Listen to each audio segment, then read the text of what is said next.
Welcome, guys, to the Sartain Report. I've been looking forward to this one. Several of you guys watched the debate on Jubilee Media between Mark Manson and 20 Manosphere creators. I watched it. I had several friends contact me and say, hey, Michael, have you watched this? Have you reacted to it?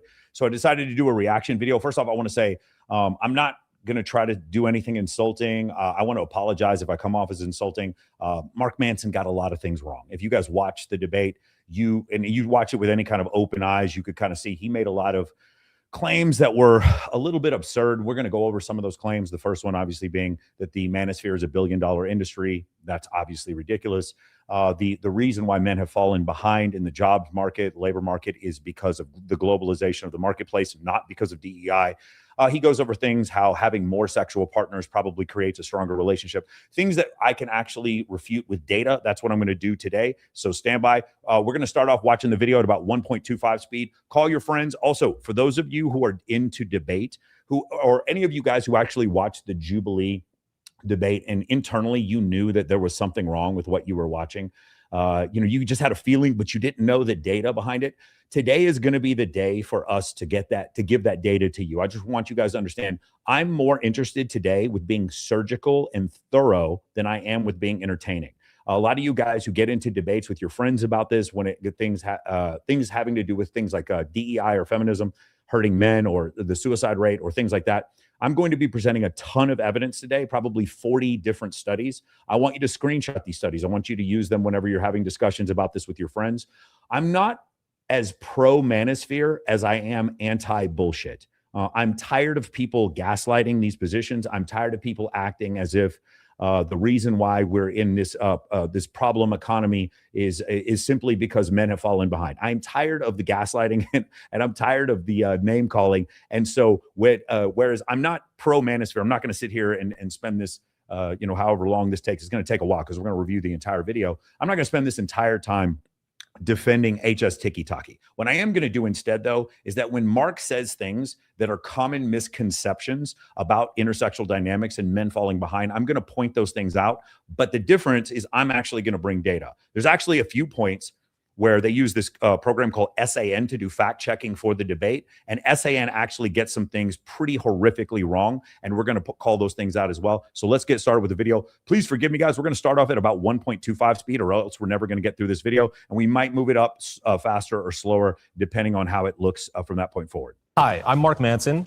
I'm the #1 New York Times bestselling author and a former men's dating and relationship coach. And today, I'm surrounded by the manosphere. Okay, what's the first problem there? Is he surrounded by the manosphere? So if I'm going to give you guys a little bit of hint, a little bit of a spoiler alert. There's no creator in there that I recognize. It's not to say that these guys aren't good. In fact, a lot of these guys were actually really good at debate. Other than Glenn Lawrence, there wasn't a single person there that I've ever heard of before. And I've been invited on pretty much every show in this space, and I've never heard of any of these people that were up there. I'm not upset. I'm not upset by that. What I am saying, though, is I do think it's a little disingenuous that at any point they could have contacted me or Rollo or Andrew Wilson. Andrew Wilson's been on there before. They've had Lucario on there. They've had Justin Waller on there. They did not contact David Cooley or Logan Duong. There were so many people that they could have had on this in this space to do this debate. Now, here's the ironic thing. In the very beginning of this debate, Mark looks pretty bad. He kind of gets his butt kicked in the beginning, and he's getting his butt kicked by a content creator I've never heard of before. So it actually looks even worse that guys we've never heard of before are bringing forth arguments that he can't really combat. But you're going to see as we go forward that I don't know if they edited it this way, but Mark kind of makes a comeback towards the middle and towards the end of the discussion. My first surrounded claim is that the manosphere is a billion-dollar business that profits off keeping men angry and insecure. If you would like to debate this claim, please get to the chair in 3, 2, 1. Hey, it's good to meet you. What's up, man? Jake. Nice to meet you. So I think it's important to ask first, what do you mean by the manosphere? I would say it is the subculture of men's dating and life advice that is particularly identifiable by its sexist and traditional beliefs. Okay, so one more time. It is the sexist and traditional beliefs that define the manosphere, not male self-improvement, but sexist and traditional beliefs. He's going to go over later how he thinks Chris Williamson is a great example. We're going to use that example against him because Chris Williamson actually has guests on his show repeatedly who bring up a lot of the points that we bring up in the Manosphere. And again, I'm going to say this again. I'm not as much pro-Manosphere. Manosphere, I'm about 6 out of 10. I'm anti-bullshit, and that's what we're going to see here. The first claim that he made, which is utterly and completely ridiculous. No offense, Mark. The idea that the Manosphere is a billion-dollar business is laughable. The only billion-dollar business is the anti-Manosphere. It's Piers Morgan. It's Mark Manson. It's the Inside the Manosphere documentary. It's the Netflix show Adolescence. That's the billion-dollar business. It's not the Manosphere. Yeah, I mean, feels a little bit no true Scotsman-y. If you define the category as being sexist, then from the category moving out from there, we're going to have a problem. Because I'm not a sexist. And so if you want to say that, like, if you're in the Manosphere, that means you're sexist, or no true member of the Manosphere isn't sexist, like, that's not a productive. So how do you define it? I think the Manosphere are people who focus heavily on men's issues and are trying to instruct men on how to lead better lives, who are trying to fulfill a role that maybe a father should have or maybe can't because of a variety of societal environments. And they might do that well, they might do that poorly. And I think the discussion is about how well the sort of figures that are gaining popularity are doing that. Right. And maybe some of them might be sexist and some of them might be telling true things. And there's kind of a variety of mixed bags on this. But before I move on, does that seem like a reasonable starting point for what the Manosphere is? That would be a broader definition than I would give to it. Wait, you defined it as sexist, and so obviously much broader. Like, I'm not even in your definition, so that's not. And I am in your definition. Right. So this is a very, very important point because later on he's going to talk about Chris Williamson. Chris Williamson has been noted by several content creators as being a Manosphere content creator. If you go back and watch Mooncat's video, it's called "I Debunked Evolutionary Psychology," and another one called "I Debunked the Manosphere." She goes up. This video's got these videos have millions and millions of views. They look at content creators like Theo Vaughn and Joe Rogan and Chris Williamson as Manosphere content creators. And it's not so much about what they support, because I don't think anyone's really saying that Chris Williamson is saying hyper misogynistic things. He's certainly not using that kind of language. But what they're saying is that they're not pro-feminist enough. And one of the things that's going to happen, again, I'm skipping ahead, wait to the end.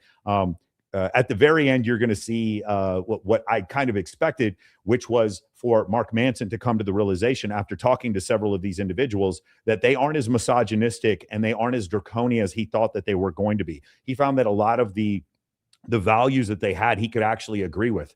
And then at the very end, because I think this was filmed back in April. I know because I know one of the guys who was on the show. I believe it's filmed back in April. Then he has to leave a comment at the end, very passive aggressive comment, calling actually, I'll just tell you guys right now. Mark Manson said in the YouTube comments that some of these statements were detestable. He said they were despicable. He said they were despicable. I want you guys to tell me what statements that you hear from the Manosphere content creators during this YouTube video were despicable. Remember that word, despicable. I would say what has become popularized as the Manosphere, and maybe my reading is off on this, but it's stuff like the Tate brothers, Myron Gaines, Harrison Sullivan, all the guys featured in the recent documentary that came out, like that kind of brand and flavor of men's advice. And I'll say this too. So this is another thing. This is another problem you're going to notice very commonly in here is that his belief system is very, very, very much influenced by what he's seeing on television. I would imagine that he is very much a victim of his social media algorithm, and he's also very much a victim of the propaganda that Louis Theroux put out there. If you guys, I don't care what, I'm not saying that everything Louis Theroux put out there was fake. What I'm saying is Louis Theroux had an agenda. His agenda was to make Manosphere in general look as archaic, to look as bigoted, to look as ignorant as possible by the way that they documented those 4 contributors. Again, can somebody explain to me how Sneeko was in a video, in a documentary called Inside the Manosphere? When was he part of the Manosphere? I don't remember. Can somebody write in the chat Sneeko's dating advice? I don't understand how what is Sneeko's stack? Like, what is can somebody tell me real quick, what is Sneeko's workout stack? How does Sneeko end up in the Inside the Manosphere? I'll tell you why, because he's popular. And they needed a scapegoat. And that's why we saw what we saw in that whole thing. So you're going to notice he's going to quote that show Inside the Manosphere a few times in this video. Those of us who actually participate in the Manosphere, we know that most of that was propaganda, but he doesn't. And this is one of these situations where I highly recommend you guys follow people you disagree with. I started following Mark Manson after this. I've read Mark Manson's books. I'm actually a fan of Mark Manson, which is why this was so disappointing that the man who wrote the book, The Subtle Art of Not Giving a Fuck, gave so much of a fuck that he came on here and started, dog whistling and virtue signaling to try to get approval from his friends. That's why he did this. So that's why I have this issue. But one thing you will notice is that your echo chamber kind of feeds what you believe.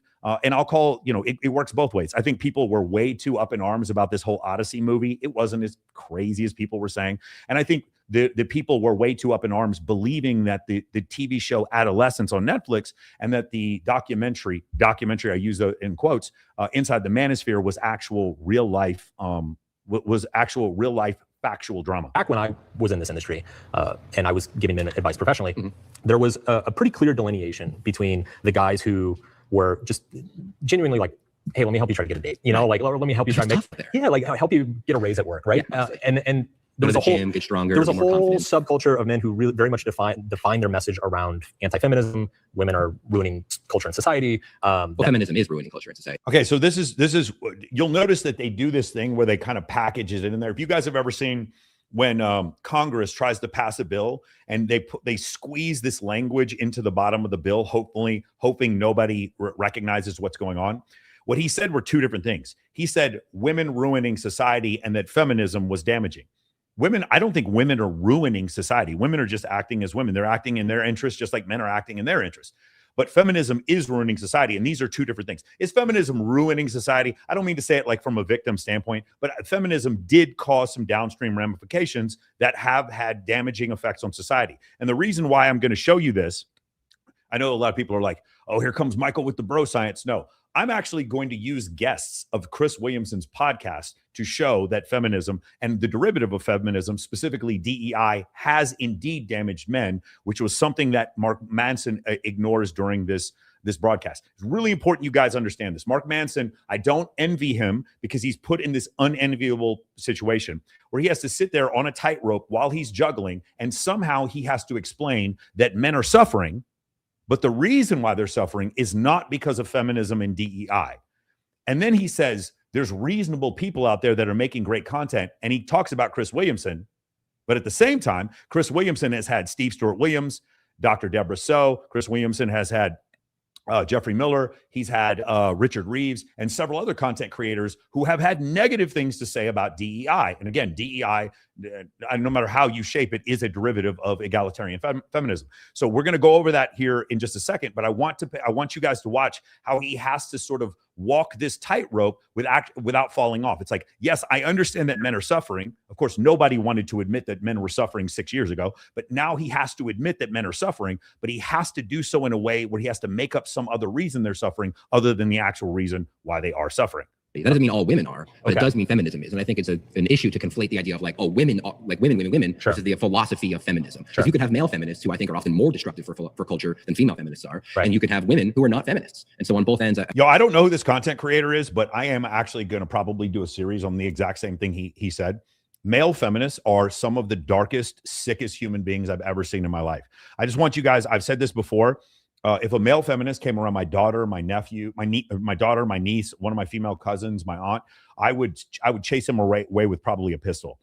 Male feminists are men who don't know how to speak to women. They don't know what they're talking about. And so they sit there and they pander to women and pander to women's beliefs in order to get as close as they can. And often these are the men like Therapy Jeff, like Graham Plattner, individuals like that who claim to be male feminists, like Justin Baldoni. I can name several more, like Derek Jackson. These are individuals who claim to be allies to women. They say things like believe all women, and then later on they end up with a sexual assault allegation. These are dangerous, dangerous individuals. He brought this up just vaguely, but this is something I'm going to go into in some future videos. I think that's a conflation not to make. Okay. So my claim specifically is about the men in this space who their primary message towards men is that of anger, that of selfishness, empowerment through intimidation and domination of others. Okay. Do you see, again, what has he done? This guy has come out here and he said, hey, listen, he said what Mark just said a couple of seconds ago. Let's listen to that one more time. Female feminists are, right. And you could have women who are not feminists. And so on both ends, I think that's a conflation not to make. Okay. So my claim specifically is about the men in this space who their primary message towards men is that of anger, that of selfishness, empowerment through intimidation and domination of others. So one thing I want to point out is that what he just described, there's no men in that room, maybe save for one, that actually fits the description. Remember what he said in the beginning. Hey, I'm Mark Manson. and I'm surrounded by the manosphere. Yet the manosphere he describes doesn't exist in that room. And he even comes to that realization by the end of the video. So continue to watch what he said. What's happened is he's gotten a reasonable answer from this debater who's across from him. And he doesn't know. By the way, somebody find this guy's IG, because I want to have this guy on my show. Whoever this guy is, he kicked Mark's ass twice during this video. Really, really impressed with whoever this debater is. I'd love to have him on my show. Because I don't know. There's nothing in the description telling me who these people are. Maybe I'll reach out to Glenn Lawrence. Maybe he's got this guy's info. But one of the things that you'll notice is that as the conversation becomes reasonable and there's actually compromise met, Mark has to keep moving the goalpost. There's a lot of different things there. I think there are a lot of things that you should be angry about. Okay. But that doesn't mean that you should be a victim. And I think that just because a certain society has decided that the future is female, has decided to instruct men from a very young age, has removed... This is absolutely incredible to me, that the side that supports feminism is accusing the manosphere of telling people to be victims. Is there any greater victimhood in the world than what's it called? Identity politic. Is there any greater level of victimhood? Basically, I can't get ahead in life because of the color of my skin or because of my gender. Is there any greater victimhood than that? If you want to talk about creating victims, it is not the manosphere who creates victims. Me telling you to go to the gym and make more money is not creating a victim. Me telling you to get your testosterone levels checked and telling you what books to read and telling you how to create a social circle so that you can meet beautiful women is not making you a victim. Feminism, on the other hand, creates its entire ideology through victimhood. It is one of the greatest ironies of this entire video. From the home, has used various incentive programs to encourage single motherhood rates, has made it such that boys are told from age 7 that the fundamental way to view history is a patriarchy. And because other men used to be bad, which I think is even debatable a claim on its own, that you therefore are bad as well. And I think that there's a lot of things that you should be angry about. And if you have a young boy who's going through that, if you have gone through that, these are things you should be angry about. That doesn't mean you should be selfish. Right. Same thing, idea of like, you shouldn't intimidate and you shouldn't lead with force. But it doesn't mean you shouldn't be a dominating figure. It doesn't mean that you shouldn't lead with a positive masculine leadership of what that is. It is a dominant. And if you have a young boy who's going through that, if you have gone through that, these are things you should be angry about. That doesn't mean you should be selfish. Right. Same thing, idea of like, you shouldn't intimidate and you shouldn't lead with force. But that doesn't mean you shouldn't be a dominating figure. And I think the good manosphere figures, I mean, you named a couple of them, whether they're good or bad, I don't want to mention the personal lives of those people, but the message of like, shut up, go to the gym. I'm sorry your life is hard. And you should be angry about that and you should fight back, but you need to channel that into, talking to that pretty girl anyway and being strong anyway. I want to make 2 points. One is that you see the guys laughing because they're having the same experience that many of you are while you're watching this. He's correct. This is an accurate depiction of what most people in the manosphere want.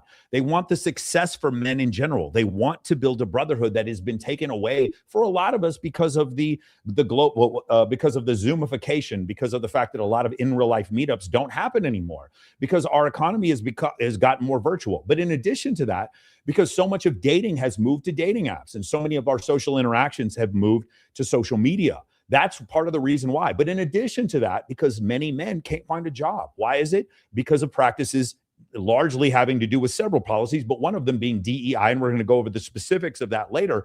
That's the reason why these things are here. I think one of the main things that Mark misses, and put a 1 in the chat if you agree with me on this one.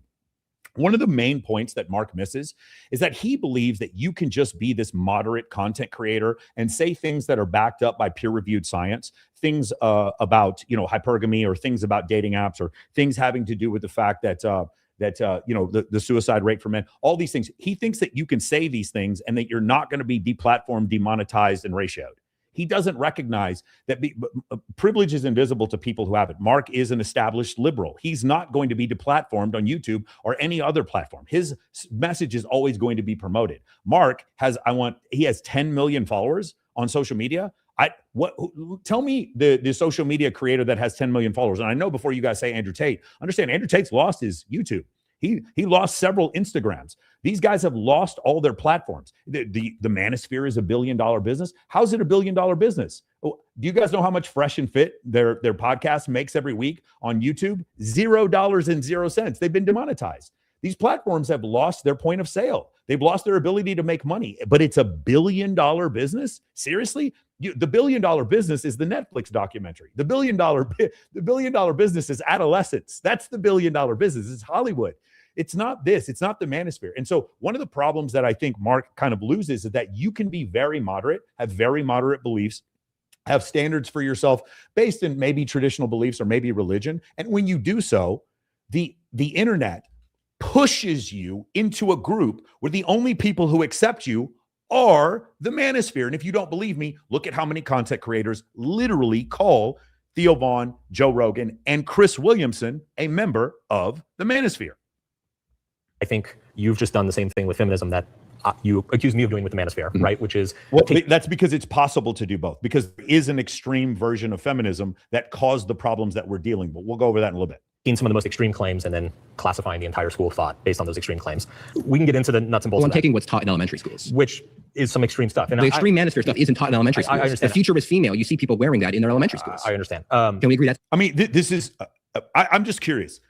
I'm watching these reaction videos. There's one AI reaction video where they go over all the claims here, and people actually think Mark won this debate.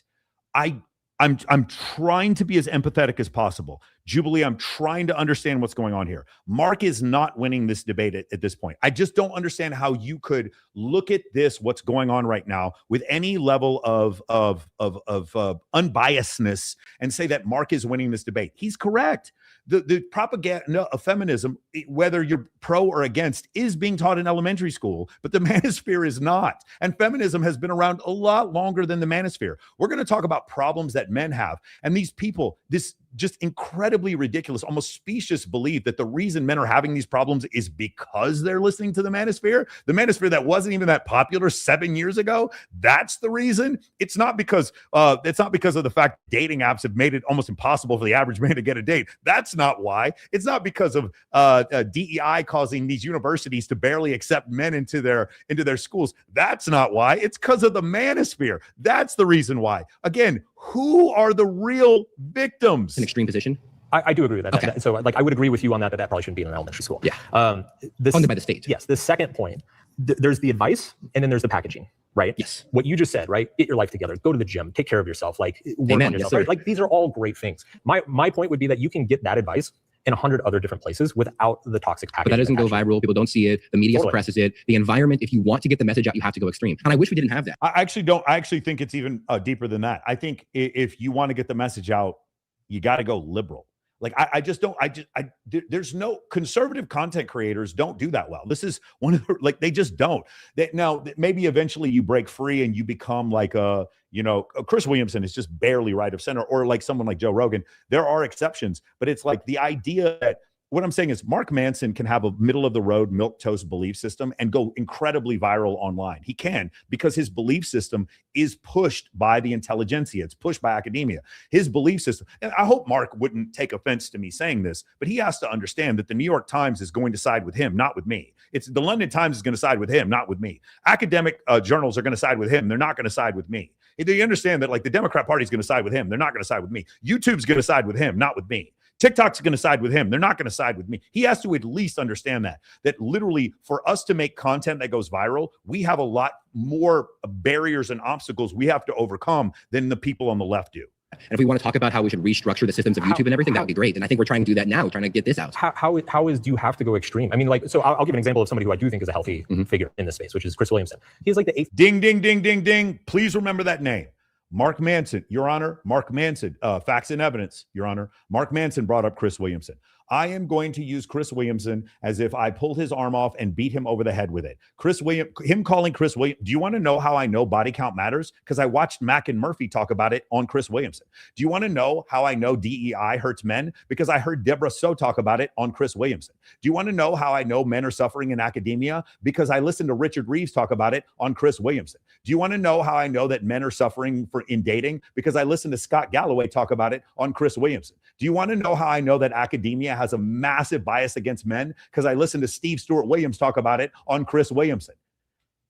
I love that that's the example he brings up. Biggest podcast in the world right now. Like, he's not extreme. He's not saying all the same shit that like Andrew Tate is saying. He's saying 80% of the same thing that Andrew Tate is saying. Myron Gaines is saying, right? It's like, I have an audience. He's just not using bitch, slut, whore. He definitely isn't. For me personally, I would rather come across like Chris Williamson than I would like Andrew Tate, because I think the problem is, you guys know I know Myron. I'm friends with Myron. The thing is, when Myron talks like Myron talks, about 2/3 or at least 1/3 of the audience shuts down because they don't want to hear it anymore. I think when Chris Williamson gets his message out there, it goes out to a lot more people because he comes off as a moderate. In that, I absolutely agree. I think the method of communication, Chris Williamson, is awesome. I also think Chris Williamson produces a podcast in a way that's better than anyone I've ever seen. His audio is better than any I've ever seen. His backdrops, his settings are better than any show I've ever seen. He's taken podcasting to a whole nother level. But he also understands, as Richard Reeves does, that the pay-wage gap is make-believe. The pay-wage gap is a childcare gap. It is not a function of discrimination. He says that just like the Manosphere creators say. And again, this is another situation where Mark has lost the plot. Over 10 million people. I'm not saying any of this shit. I don't think you have to be extreme to get it. And I worry that there's some good messages are being attached to so many poison pills that a lot of young men don't know how to differentiate between the good advice and the toxic advice, that it's leading them down a bad path. There certainly is some toxic advice. Yeah, one more time. Men don't know how to differentiate. Let's remember that. Let's remember men don't know how to differentiate. Let's talk about that. What is that called? That's called agency. Men don't know how to differentiate between the good advice and the toxic advice. I listen to Andrew Tate. I find him entertaining, but I don't believe in everything he says. I certainly disagree with a lot of stuff he says. He just talks in a way that's, really entertaining. I get it, but I can definitely tell the difference between the good advice and the toxic advice. I can tell the difference. Now, remember, women are also that are under the age of 25. When a woman under the age of 25 dates a man who's like over 35 or 40, she's too young to be able to know that she's dating a guy and she's being groomed, et cetera, et cetera. This is a feminist belief that we're taught. Let's remember this idea of agency. There's no call to my agency if I join the military at 18. But if a woman who's under 22 ends up dating a guy who's 35, then that means she doesn't have agency because she's too young. If that same woman votes Democrat, then she does have agency. My whole point is, the moment you turn 18, it's your own fucking agency. It's your own job to figure this out. And I don't understand how Mark on the one hand says, take responsibility, no one's coming to save you. I watched his videos. That's some of the stuff he talks about, extreme ownership. How he says that on the one hand, but on the other hand, some of these men can't tell the difference. No, we can tell the difference. Here's the problem, Mark. You aren't out here dating anymore. You've been married for 12 years. You don't know what these streets are like. Women have the dating market has become very difficult for men. And I'm trying to explain to you why that is. But now I'm getting from you, I'm trying to understand this whole idea. It's like, no, these viewpoints are extreme. I'm telling you, Mark, you will get canceled on the internet for having viewpoints that aren't extreme. But the only people who listen and accept you are the Manosphere. Out there, but the idea that that's the primary thing that people are learning from these, I don't think that's true. If you're gone down the rabbit hole and you're watching 6 hours of Myron Gaines and 4 hours of Andrew Tate and you're watching collab streams all the time, these people, that's not the majority of people who are involved in the Manosphere. That's not what's happening. The things that you're getting from these people are saying, maybe you should put more interest into your look. It's not everything, but obviously your look matters, and maybe you should go to the gym. It's not everything, but obviously the gym matters. All of these messages may be packaged with a more extreme idea to it, but the extremeness is how you go viral. And someone like Chris Williamson, someone like yourself, these are great people, but you guys aren't being the number one talked about person on the internet. You guys aren't changing the fundamental way that people view our culture, and I wish you could. But the internet isn't set up for that. No, I disagree. I disagree on this point. I do think Chris Williamson has a very, very, very strong standpoint as how people view themselves. I think Chris Williamson, again, I've said this before, I think Chris Williamson, even though I don't, always agree with everything he says, I think he has the single most important podcast that's on the internet because he is the first person in the mainstream to platform evolutionary psychologists. And evolutionary psychologists have gotten to a very scientific understanding of the innate sex differences between men and women, which is a way for you to correctly diagnose what's going on in 2026. And because of that, modern wisdom in Chris Williamson, I think, should be protected at all costs. I don't have to agree with everything he says. He has several people on there who bash the Manosphere. I don't care. I don't take that personally. Like I said, Manosphere, I'm like 6 out of 10. But anti-bullshit, I'm 10 out of 10. I'm not for this non-scientific nonsense that I hear people say. But going back to what he said before, I do disagree with him on this point. I do think that Mark Manson has a massive following, frequently gets videos with 200,000 views, and Chris Williamson, obviously, 8th biggest podcast in the world. We're also not doing it because I don't think it helps. So, for example, Movember survey from 2025 found that young men who regularly consume manosphere content or masculinity influencers were much more likely to report feelings of worthlessness, extreme sadness, and extreme anxiety. That's backwards causation. Yeah, exactly. This is backwards causation. Guys, I hope you understand. There's 2 times during this video where he uses backwards causation. Let me go over the first one.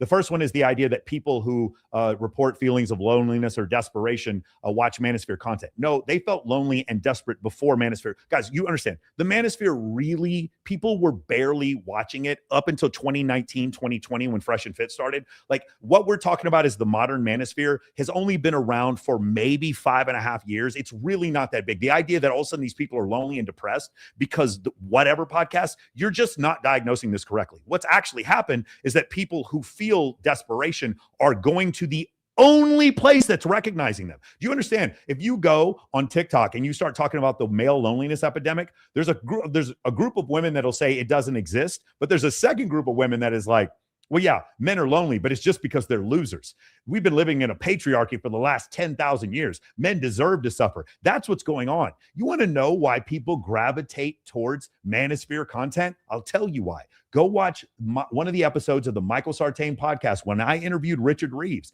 and he said it in his own words. He said, Andrew Tate was our fault because we in academia refused to have this conversation. That's actually what's going on here. Is the people who are feeling extreme worthlessness are looking for someone to teach them what to do. You don't see that same correlation show up in other self-help That genres. is absolutely not true. There's tons of self-help genres where you do see this as well. But in this case, here's the main difference. Like, for instance, if we went into, in this case specifically, because, let me see if I can explain it in this way. In the manosphere, manosphere content creators are actually trying to help men deal with loneliness and depression. That is one of the things they do. One of the big things that red pill content creators talk about, manosphere content creators talk about, even MRAs talk about a lot, is men taking their own lives. It's a big deal that we talk about. If we're going to talk about men, it's almost like saying hospitals make people sick because there's a bunch of sick people at the hospital. That's essentially what Mark Manson's saying. He's saying, well, other self-help categories don't have as many depressed or lonely or lonely people or people who feel that level of desperation. Yes, that's because what does it say on the Statue of Liberty? Bring us your sick, bring us your poor. That's essentially what the manosphere has done. It's like we've taken a bunch of men, that bottom third of men that are essentially being ignored by women. We've taken those men and we're bringing them in and we're giving them a place to where they can share their ideas and stories and letting them know that there's somebody there that supports them. So in doing so, are more people who have feelings of desperation going to join the manosphere? Yes, because they feel lonely, because they feel desperate. It's not the manosphere that makes them feel lonely or desperate. That is a complete misattribution of the facts. I want to teach them what to do. Extreme sadness and extreme anxiety. That's backwards causation. It's the people who are feeling extreme worthlessness are looking for someone to teach them what to do. You don't see that same correlation show up in other self-help genres. By the way, there's no yeah, here we go. These correlations were not given a definitive causal relationship by the study. So in this place right here, he doesn't provide any evidence that you don't see this in other self-help groups. Well, this is a specific self-help group to help. Guys, I want you to understand, if a man gets divorced, he is 9 times more likely to take his life than if a woman gets divorced. Okay, if we're talking about men, any subset of humanity that is suffering and considering taking its own life, it is divorced men. Like, literally, the manosphere is here specifically to help the most downtrodden, the most depressed of all humanity. Of course, you're going to have depressed people who join the manosphere. And if that is the case, then when you do surveys, well, it turns out that the people who watch your content, they feel downtrodden. Could it feel that they feel downtrodden because their girlfriend cheated on them? Maybe because they lost their job? Could that be it? Could they feel downtrodden because they can't get a job that they're looking for, or the schools won't accept them? Could it be because they go on dating apps and nobody swipes on them? Could that be why they're depressed? No, it's because they watched an Andrew Tate video. That's the reason why they're depressed. Self-help genres don't help almost always. They're almost always feel-good nonsense. If you're told you're good the way you are, you can do whatever you need, you're a magic special person, that's the kind of thing that someone who is looking for that kind of experience. Right. The person who is feeling bad needs someone to tell them, yeah, you are feeling bad, and you need to grow up and you need to get strong. And so the correlation is holding you down, and it's it is. We just agree that elementary schools are trying to oppress men at the age of 7. Is that the Matrix? The state funded by the state. Okay. Hold on, Mark. Oh, sorry, guys. Let me go back to that because I forgot. I didn't realize I didn't have that on. You can do whatever you need. You're a magic special person. That's the kind of thing that someone who is looking for that kind of experience. Right. The person who is feeling bad needs someone to tell them, yeah, you are feeling bad, and you need to grow up and you need to get strong. And so the correlation is holding you down, and it's it is. We just agree that elementary schools are trying to oppress men at the age of 7. Is that the Matrix? Do you see, guys? Hold on. Look at Mark's. Look holding you down, and it's it is. We just agree that elementary schools are trying to oppress men at the age of 7. Is that the Matrix? There it is. If you guys want to sum it up, put it all into one thing, there it is right there. Is that the Matrix? Mark, brother, again, The Subtle Art of Not Giving a Fuck is one of my favorite books of all time. Don't hurt your back by moving the goalpost so much. Is that the Matrix? No, bro. He's making a really strong fundamental point, and you're trying to throw in some stuff that you think is going to ruin his credibility by talking about the Matrix. Guys, if I'm crazy, I want someone who just hates me on here to even answer. Do you think Mark is winning this debate so far? Put a 1 in the chat if you think that Mark is losing. Put a 2 in the chat if you think Mark is winning this debate so far. And I understand my audience is going to be massively biased to one side, but put a 1 in the chat if you think Mark is losing. Put a 2 in the chat if you think Mark is winning this debate so far. Be honest with yourself. Look, there's going to be a point later on where I'm going to tell you I think Mark is winning, but it's because of who he's going up against. The state funded by the state. Of course, it's the Matrix. Is this a federal policy to tell 7-year-olds that the future is a woman? It's in every elementary school. We just agreed on that. I did not agree it's in every elementary school. Okay, not every single one. I agree it's in some, and it's probably the doing of certain far left teachers and educators. Which begins in the far left universities, which are funded by the state and are structured from the top down to oppress. So the structure isn't natural. To bring it back to my point, which is that you just made the point that a lot of self-help advice is bullshit. Oh, almost all of it. Garbage, right? Let's take like The Secret, right? Law of attraction stuff. Do you agree that that's kind of ridiculous? Because I do. Law of attraction, I'm not sure exactly how that works. Hey, man, I was actually really happy when I heard this, that Mark Manson was calling The Secret hokum nonsense, because he's correct. This is the utter complete nonsense. It's like if you just believe that you deserve something, the universe will give it to you. Oh, yeah, that's nice. So for instance, if I believe that I'm a woman, then all of a sudden I become a woman. Whoops. Did I just get banned on TikTok for saying that? If I believe as a woman that I'm as strong as a man, then I guess that makes me as strong as a man. Whoops, hold on. I think I just lost my Twitch. I think Twitch just kicked me off for saying that.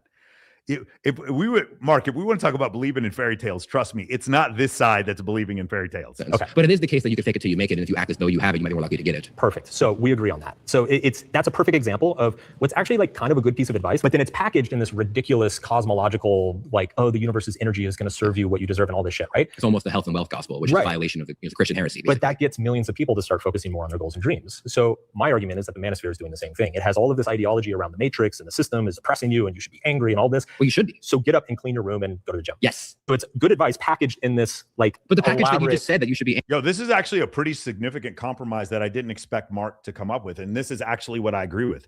Even if Myron, HS Tiki Taki, Sneeko, and Andrew Tate say something that you guys find to be offensive and extreme, sometimes it brings up ideas that you weren't willing to think about before. This is the way I've tried to explain it, because I know a lot of people have a lot of people have a serious problem when it comes to this. I would consider myself a scalpel. There's this saying in the military: the Marine Corps is a scalpel and the Army is a broadsword. I'm a scalpel. I'm here to like go in specifically and help the specific problems that you have. You guys want to go look at my testimonials or look at my reviews. I give specific answers to specific problems. I learned that from being a U.S. military officer. I do not give generic answers for generic problems. I give specific answers for specific problems. I'm a scalpel. Myron is more like a nuclear bomb. And there's a lot of people where you listen to the way he speaks and they find it, a lot of people find it offensive. And I understand why you find it offensive. I would feel uncomfortable if he talked like that in front of women, in front of my mom. I totally understand that. But the problem is that where I think a lot of people get lost is that Myron will say that to a guy who's about to put the noose around his neck.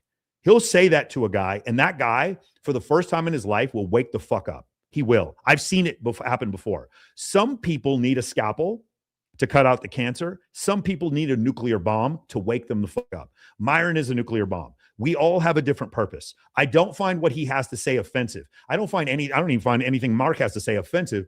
You guys can say whatever you want. I'm a full proponent of freedom of speech. I really wish people would stop acting like this Manosphere content is the problem. If you go look at the New Statesman survey that just came out a couple months ago, they find that 7% of men have an actively negative view of women, but 21% of women have an actively negative view of men. If you read The Anxious Generation by Jonathan Haidt, or if you read Sextinction by Deborah So, you find out that women use social media more than men, and they're more affected by social media than men are.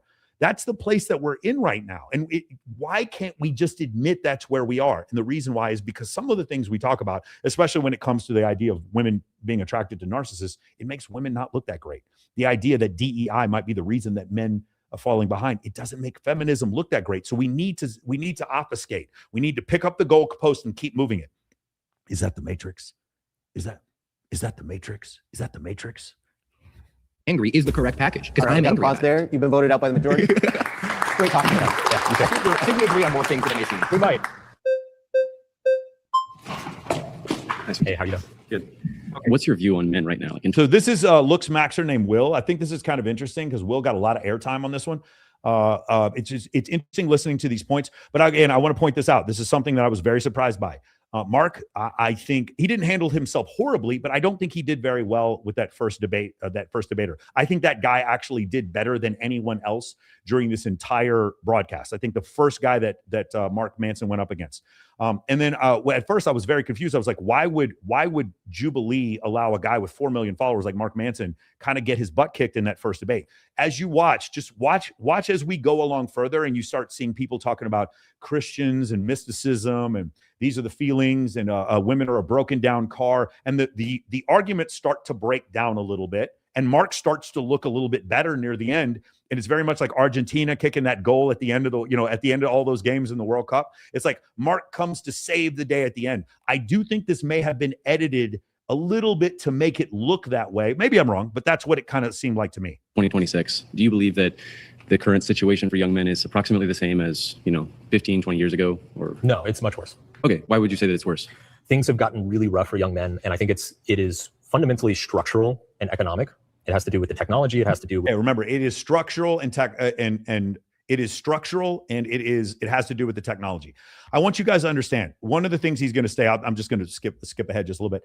He's going to state that because of the technological nature of the society and the globalization of society, that somehow that's a disadvantage to men because women are more pro-social. I don't understand how more Zoom calls and more time spending with ChatGPT and Claude is somehow a disadvantage to men. Because last time I checked, when I read Stephen Stewart Williams' book, a beautiful, incredible masterpiece he just came out with called A Billion Years of Sex Differences, he talks about the fact that men tend to gravitate towards jobs that involve things and women tend to gravitate towards jobs that involve people. And last time I checked, this economy has become more virtual, not less virtual. So the idea that women are pro-social, why that's fantastic. It's a fantastic skill set to have to be extroverted and more pro-social. It doesn't mean that they have an advantage in this economy. I don't see that in any way whatsoever being the case. With the nature of the economy is changing. And the reason I believe this, and I don't buy it's feminism's fault, is because when you look globally, you look at countries that have not had a large feminist impact, the young men are struggling just as much there, if not more. Okay, so this is one of the places, I'm just going to go over this whole thing. In several studies examined by the NIH related to gender parity health, nearly all associated higher gender parity with better mental health outcomes for women and men. Okay. I want to say this. Whoever's watching this, if you guys could get this video to Jubilee, hey man, that was really irresponsible for you to write that. Deep down that's not the case. That the suicide rates in countries that are more traditional are lower suicide rates. You also know that the gender parity or the gender parity as far as suicide is concerned is actually higher in nations where there's more feminism. There's a lot of things that happened during this debate. None of it really made me mad. This is the place where I was really disappointed. Jubilee has a responsibility because of how many followers they have to try to tell the truth. I don't know who SAN is, but this is so incorrect as to be specious. Like, this is really, really bad that they wrote this. This is simply not true. I'm going to provide at least 8 pieces of peer-reviewed data that show that this isn't true. And I just find this is the one part where we're talking about people taking their own lives. This was irresponsible for them to write something like this. And if you look at some of the countries that are even more progressive and more feminist than the United States, the men are doing better there than they are doing here. So again, the 2006 Brookings Institute analysis found that women report higher well-being levels than men, while the gap between men and women is highest in rich countries and non-existent in the poorest group. Okay, so the gap, do you guys understand? The gap between men and women as far as how they're doing with their mental health is the highest. I don't know if SAN didn't realize that they were making the opposite point of what they're making. The studies, I'm going to show you these studies here in just a second. They show that nations where there is more feminism. Okay, I'm just going to try to explain this to you. What the argument that he's going to try to make is a nation like Norway, men are doing better financially than in a nation like Mexico. And in a nation like Norway, there's more feminism than there is in a nation like Mexico. And what the point that they're trying to make is it is feminism that is causing the men in Norway to become wealthier and have better mental health. But that's not what's happening. What's happening is a nation like Norway is wealthier, and because it's wealthier, because it's more frictionless, and because it's softer, they have allowed for more feminism, and because they've allowed for more feminism, they've taken correlation and they've turned it into causation. It is not a fact that feminism made men more wealthy in Norway. It is a fact that men in Norway allowed for more feminism. That's the actual answer to this. I don't think it's feminism. I think one more time. A 2016 Brookings Institute analysis found that women report higher well-being levels than men in general, while the gap between men and women is the highest in rich countries and non-existent in the poorest countries. Let's keep going. It's happening at a much more fundamental level than culture. Yeah, I hear that. And honestly, I agree.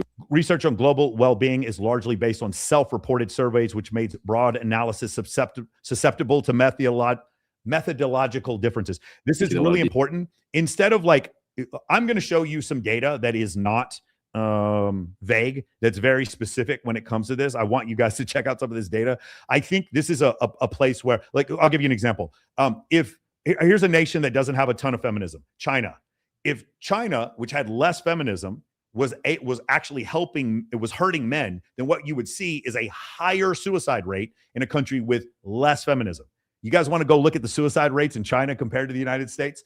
One of the things he says later is a traditional side or a more traditional version of the United States would have been the 1950s. He actually accidentally states that suicide rates for men was at an all-time high in the 1950s. In reality, it was near an all-time low in the 1950s. The all-time high was 1932 during the Great Depression. And then after that, the next high, 2022.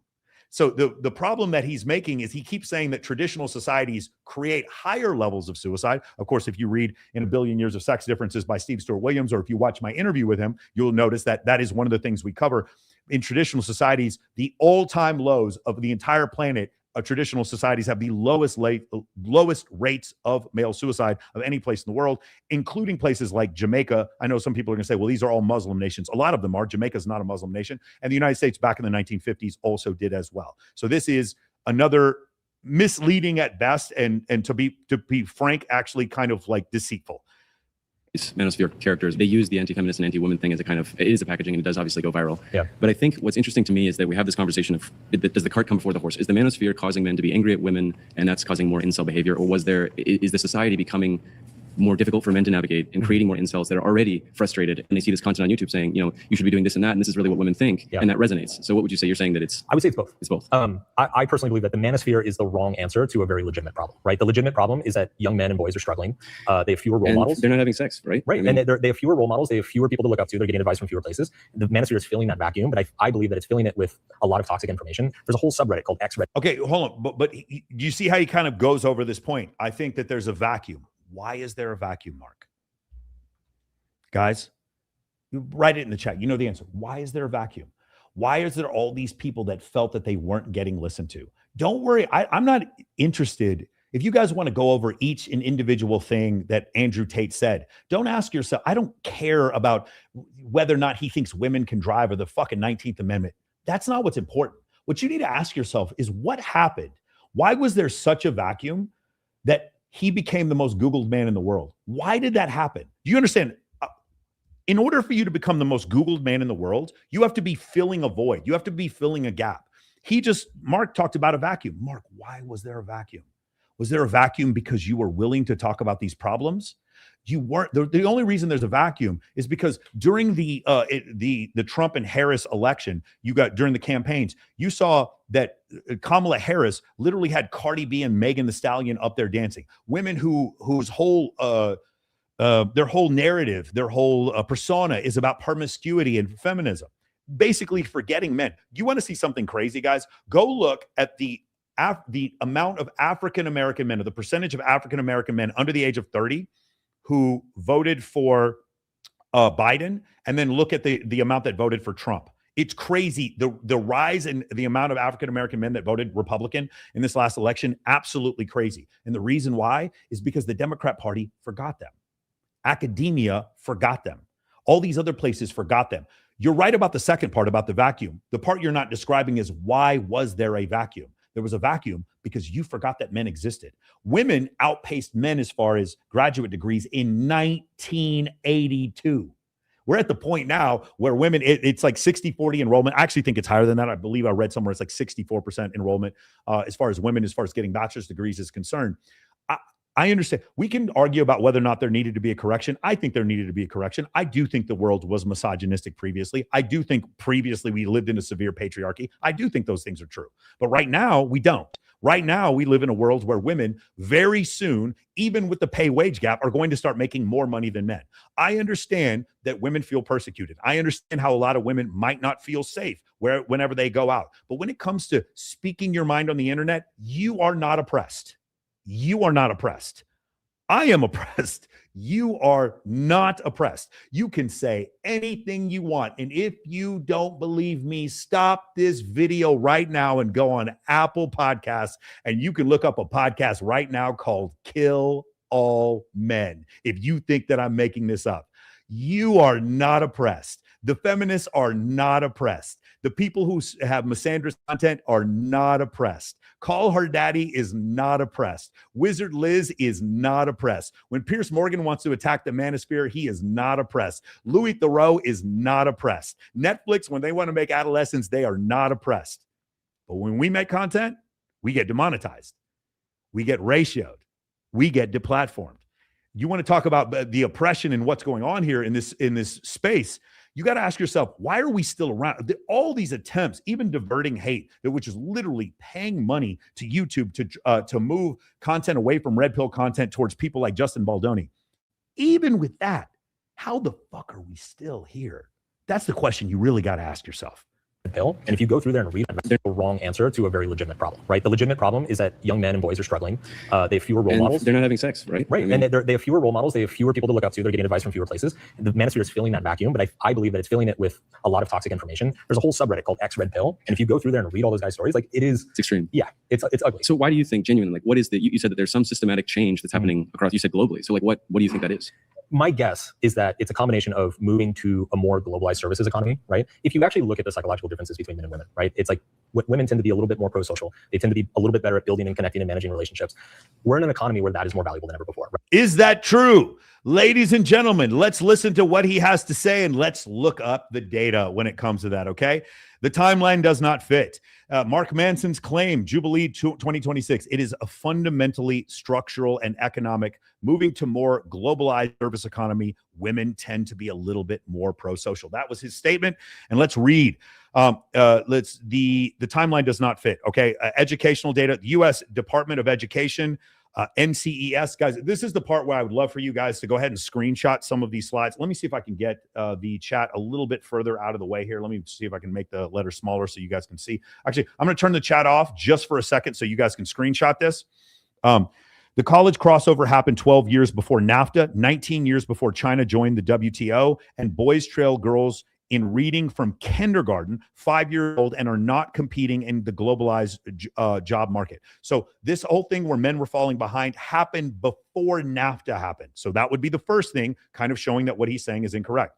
Number two, it spiked too late. Sexlessness in men under 30 nearly tripled to 28%. The globalization shock, job shock, ran roughly from 1999, the end of the dot-com bubble, to 2011. The collapse in young men's dating lives took place after 2008. For those of you who don't know, that's the first time we started seeing Facebook on the iPhone. That's the first time we started seeing dating apps. 2010 is the first time we started seeing the front-facing camera on the phone, and accelerated through the 2010s, tracking the smartphone, not the shipping container. Number three, research book, Jonathan Haidt, The Anxious Generation, the 2012 Cliff, NYU social psychologist in The Great Rewiring, 2010 to 2015.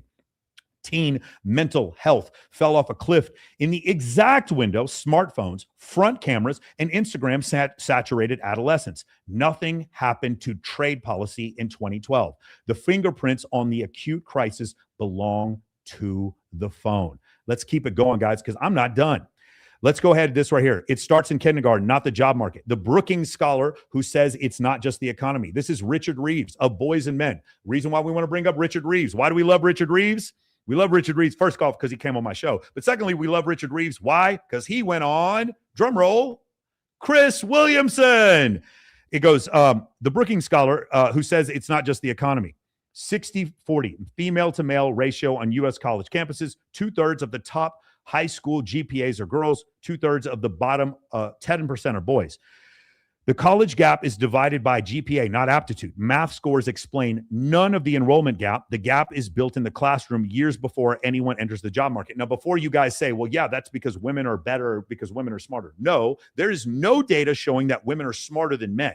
What there is data showing that there are way, way, way more female teachers in primary education than there are male teachers, and that men do better when they have male teachers. Well, there's very, very few of them because they're not being pushed into these jobs. Number one.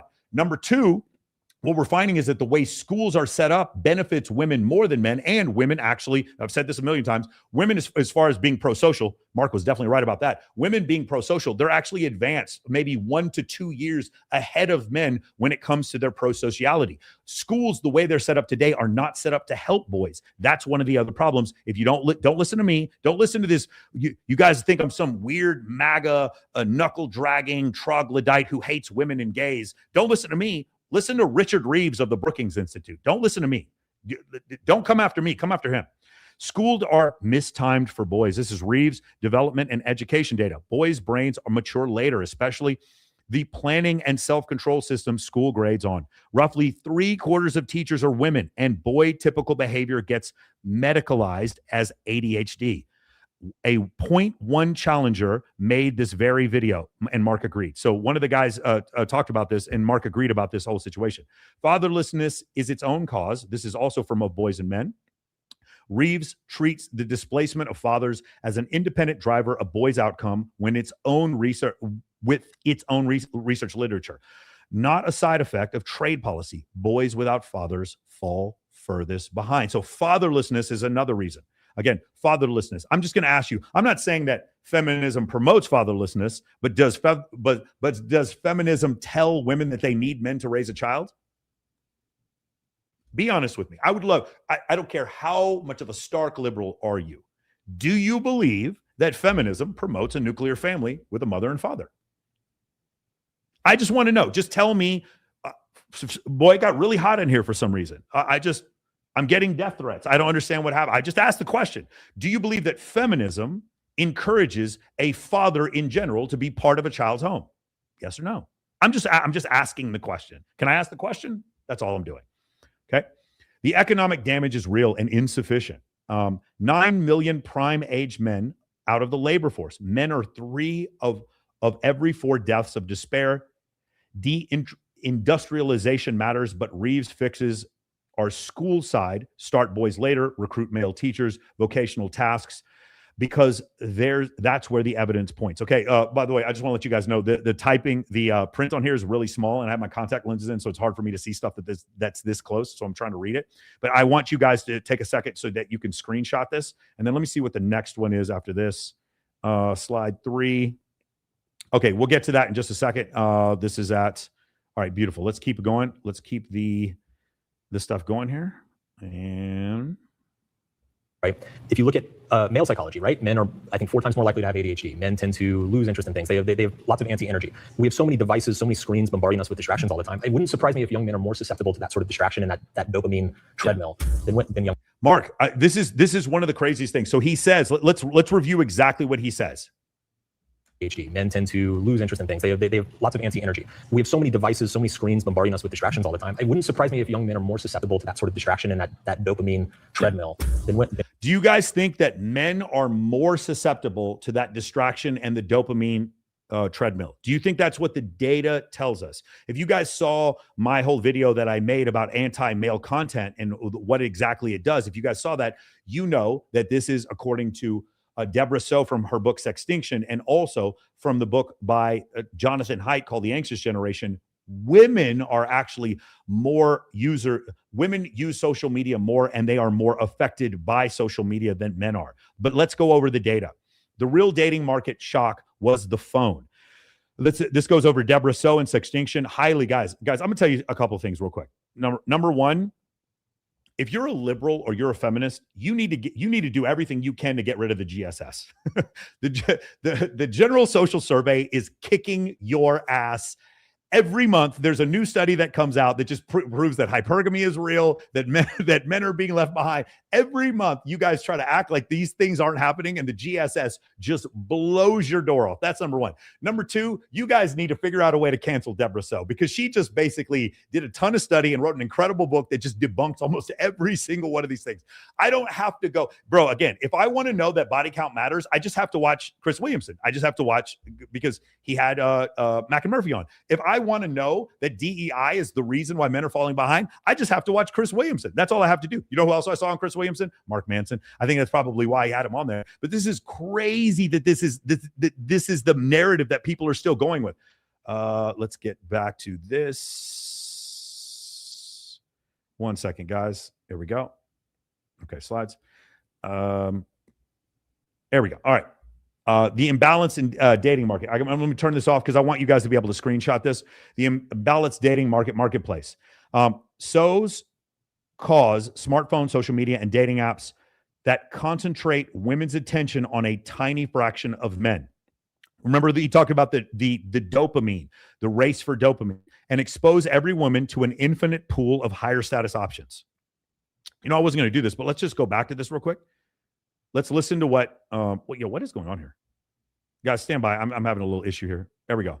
Let's listen to what Mark has to say these last couple seconds. We're in an economy where that is more valuable than ever before, right? If you look at male psychology, right? Men are, I think, 4 times more likely to have ADHD. Men tend to lose interest in things. They have lots of anti-energy. We have so many devices, so many screens bombarding us with distractions all the time. It wouldn't surprise me if young men are more susceptible to that sort of distraction and that dopamine treadmill. Everybody remember that term, dopamine treadmill. Remember the dopamine treadmill, okay? So causes smartphone, social media, dating apps that concentrate women's attention on a tiny fraction of men and expose every woman to a pool of an infinite pool of high status options, resetting expectations no ordinary man can meet, plus an education system that's titled against boys and porn. Okay, over here, 1 in 3 men now report no sex in the past year. That's from Deborah Soh. 28% of men under 30 sexlessness share nearly tripled from 2008 to 2019. Again, from the GSS. Man, you guys got to make the GSS illegal. I'm telling you, there's so many GSS studies where they just take GSS data and they just calculate it, and it makes these arguments look so ridiculous. Women rate 80% of men below average attractiveness. Now, I know I've been criticized before for using dating app data. I'm just going to use it this one time because it sort of exacerbates the point. He was bringing up women and screens, so that's why I'm going to bring up the dating app data. We don't have to use the OkCupid study. I actually don't really like using this one. We could use the Hans Larson data from, again, the GSS, showing that the top 10% most promiscuous men are having sex with 58% of women. We could do that as well if you guys want to look up Hans Larson GSS study. It's actually peer-reviewed, and it goes over that data as well. But we'll go ahead and skip the women rate 80% men below average attractiveness, more unequal than 95% of economies. The Tinder attention economy has a Gini coefficient of 0.58, more unequal than 95% of the world's national economy. The same data implies the bottom 80% of men compete for the top 22% of women. This comes from, this is another distribution. The Gini coefficient, that goes back to what I was saying before. Top 10% of men are having sex with 58% of women. That number sounds so outrageous. I literally had a guy, I actually posted that in one video I did. I think it was on Fresh and Fit. And there was a guy who was actually saying that I was getting that from dating app data. I was not. That is not from dating app data. That is from the general social survey. Look up the GSS, look up Hans Larson, and you will find that number on your own. How social media resets the standards. After 2010, girls' reference group became influencers and the most elite men on their feeds, while boys withdrew into porn and gaming. The low-cost substitutes for a dating market gone brutal. None of this is trade policy. Again, guys, let me apologize. My contact lenses, I can't see stuff that this close, so I'm having a hard time reading this. But you guys see what he's saying before. All of this goes back to what he was saying before. The reason why we're having this issue has to do way more with smartphones than it has to do anything with a globalized economy. Let's go to the next one here. The institutions aren't neutral. Hiring experiments, identical resumes, 2 for 1 for women. Faculty evaluated hypothetical candidates with identical credentials. Guys, we're going deep into DEI right now, okay? This is, remember I talked about Mark's got to juggle. He's got to sit here and he's got to juggle while he's walking on a tightrope. He can't say that men are falling behind because of DEI. It's completely obvious that they are, but he can't say that because DEI is a derivative of what? Write it in the chat. Starts with an F. DEI is a derivative of what? Write it in the chat. You guys know what it is derivative of. And you understand Mark can't say anything bad about the F word. And by the F word, I don't mean the cuss word. The F word, I mean, write it in the chat. What chat is it, guys? DEI is a derivative of what? Starts with an F.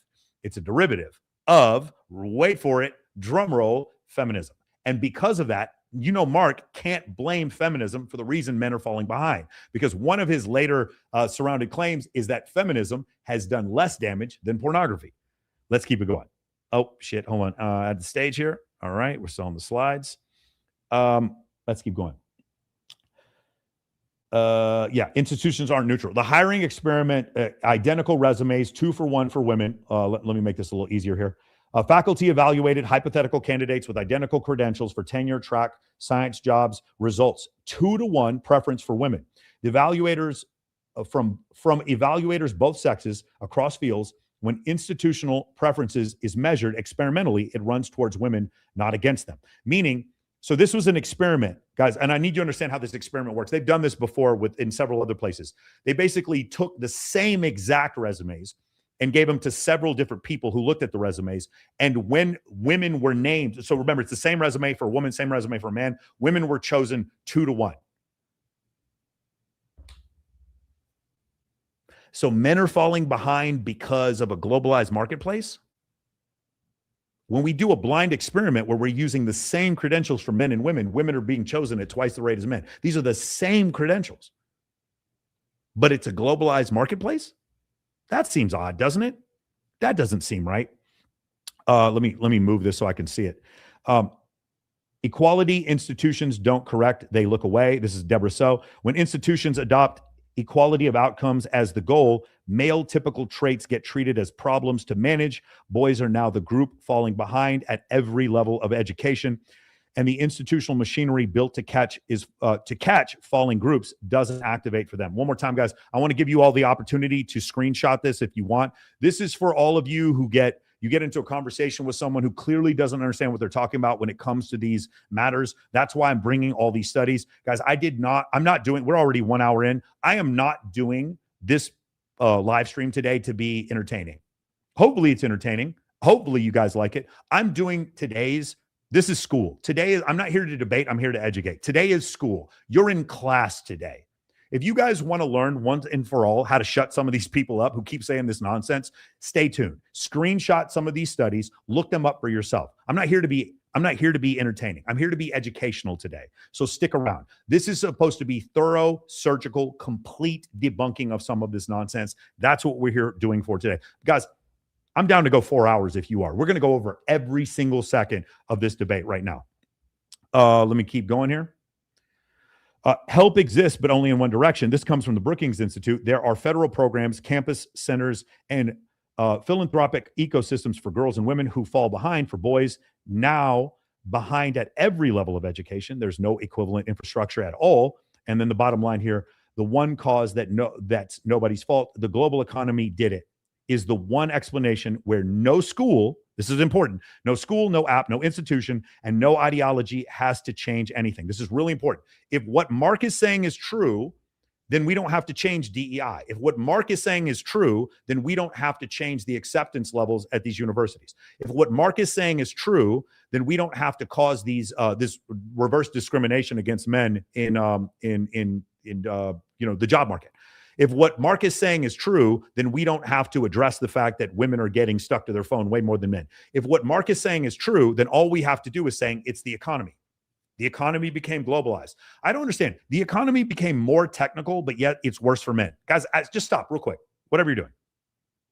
The economy became more technical. The economy became more based on technology, and that's worse for men. Just stop. Make that make sense in your brain for a second. How does that make sense for you? If the economy became more virtual and more technical, Why would that be a disadvantage for men? Isn't that what a strange one? Cool. Let me see what the next one is. Let's go ahead and do this one also. DEI screens out men, then calls them privileged. DEI filter rejected before anyone reads their work. So this is another really big one here. Let's read this one. 993 applicants scored on a mandatory diversity, equity, and inclusion statement first. Okay, guys, one more time. Really highly recommend you guys screenshot this so that you can use this. You can throw this into ChatGPT and have ChatGPT look up all these studies on your own and see if what I'm saying is true. I would love to see SAN come and fact check this video and tell me if what I'm saying is wrong. All these AI fact checkers, come after me now. I'm using peer-reviewed data. I can't wait to hear this one. Berkeley screened candidates on their DEI statement alone and cut 76% of qualified applicants before a single committee member looked at the research, teachings, or publications. This is not the global economy sorting workers. It's an ideological gate, and it's exactly the kind of mechanism Manson's "it's just economy, it's just economics" erases. 76% of qualified applicants cut on the DEI statement before merits were even reviewed. Do you guys understand? So I said this before, men and women have the same IQs when they're tested. Women do better in certain academic institutions, but not only that, when we look at the merits of some of these people, because these people were men, because they didn't fit the DEI qualifications, 76% of the time, they were already removed from consideration before anyone even looked at their research. You guys are going to see later, I'm going to have some non-peer-reviewed data. There's a gentleman named Nicholas Wolfinger. He does peer-reviewed data and he does non-peer-reviewed data. He's been cited over 6,000 times.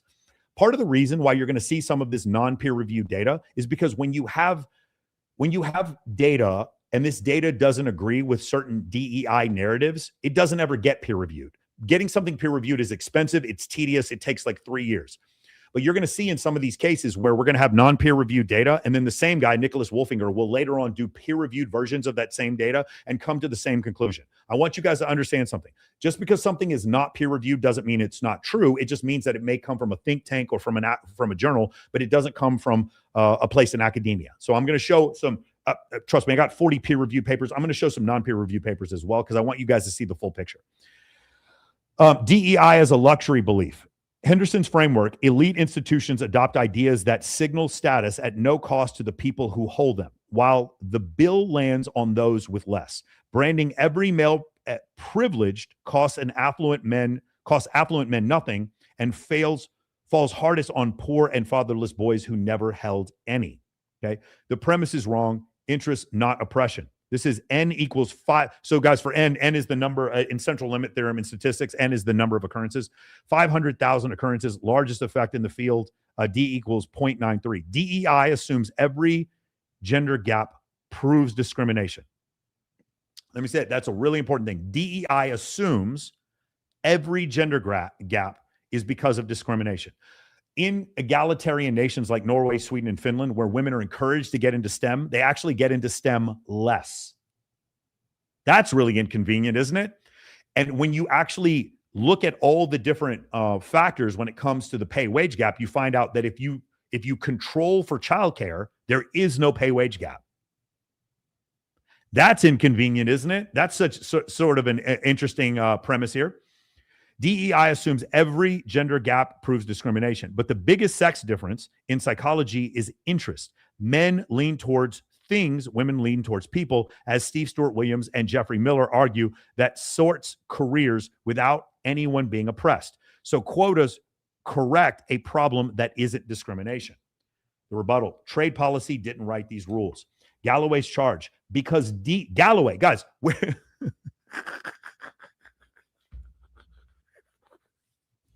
where did I hear Scott Galloway say this?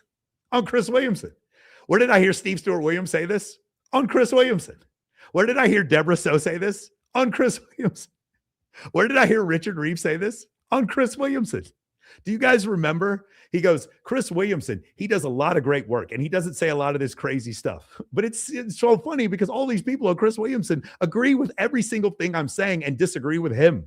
It's so crazy that he brought that up. Trade policy didn't write these rules. Scott Galloway, New York, NYU Stern. Galloway's charge, because DEI codes men as the oppressor class, a generation of falling boys gets read as privileged, not in need of help.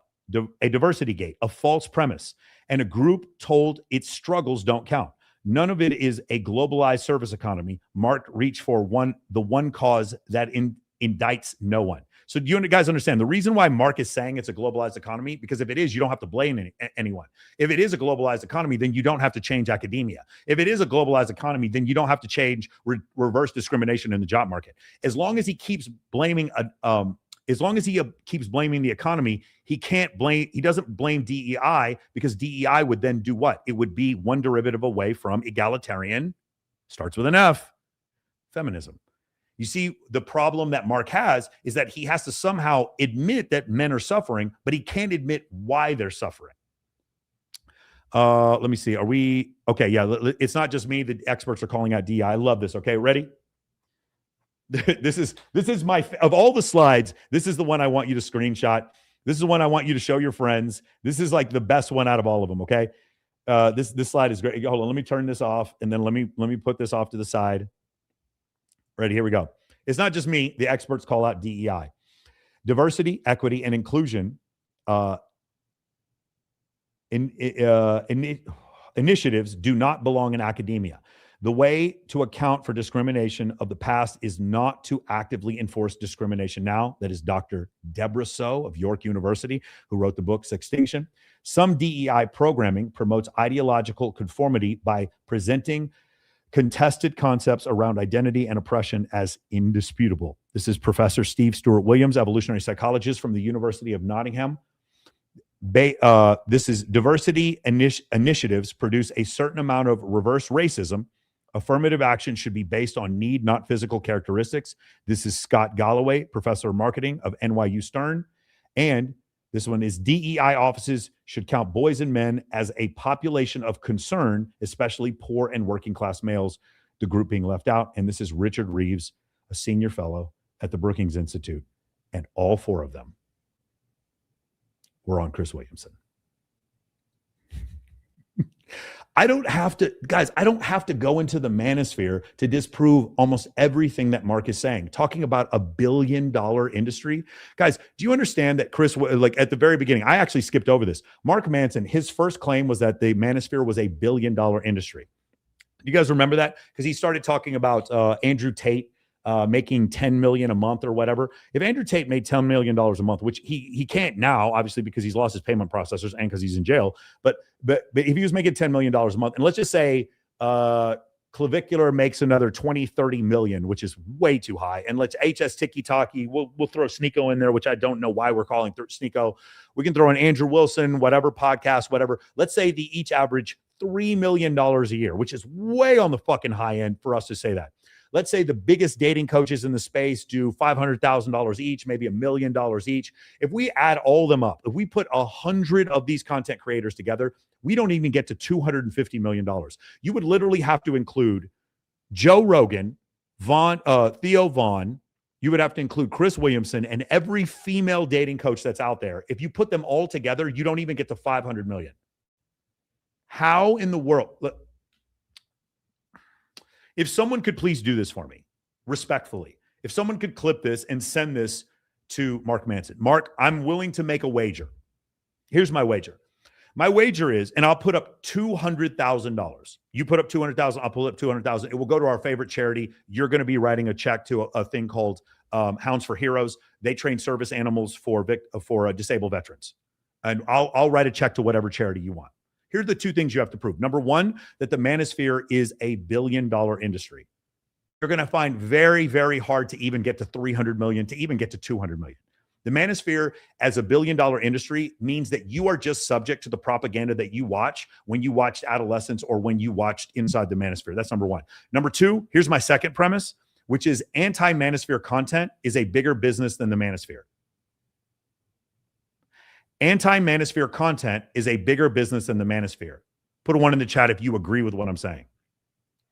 Anti-manosphere content.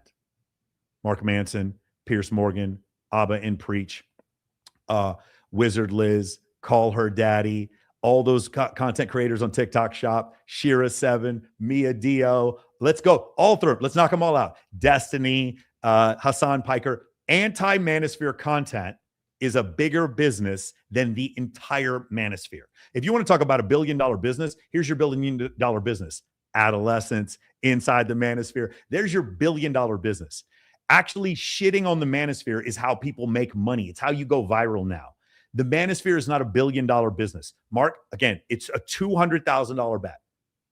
You have to prove that the manosphere is a $1 billion business, and then I have to prove that anti-manosphere content actually makes more money than the manosphere. You down to take me up on that one?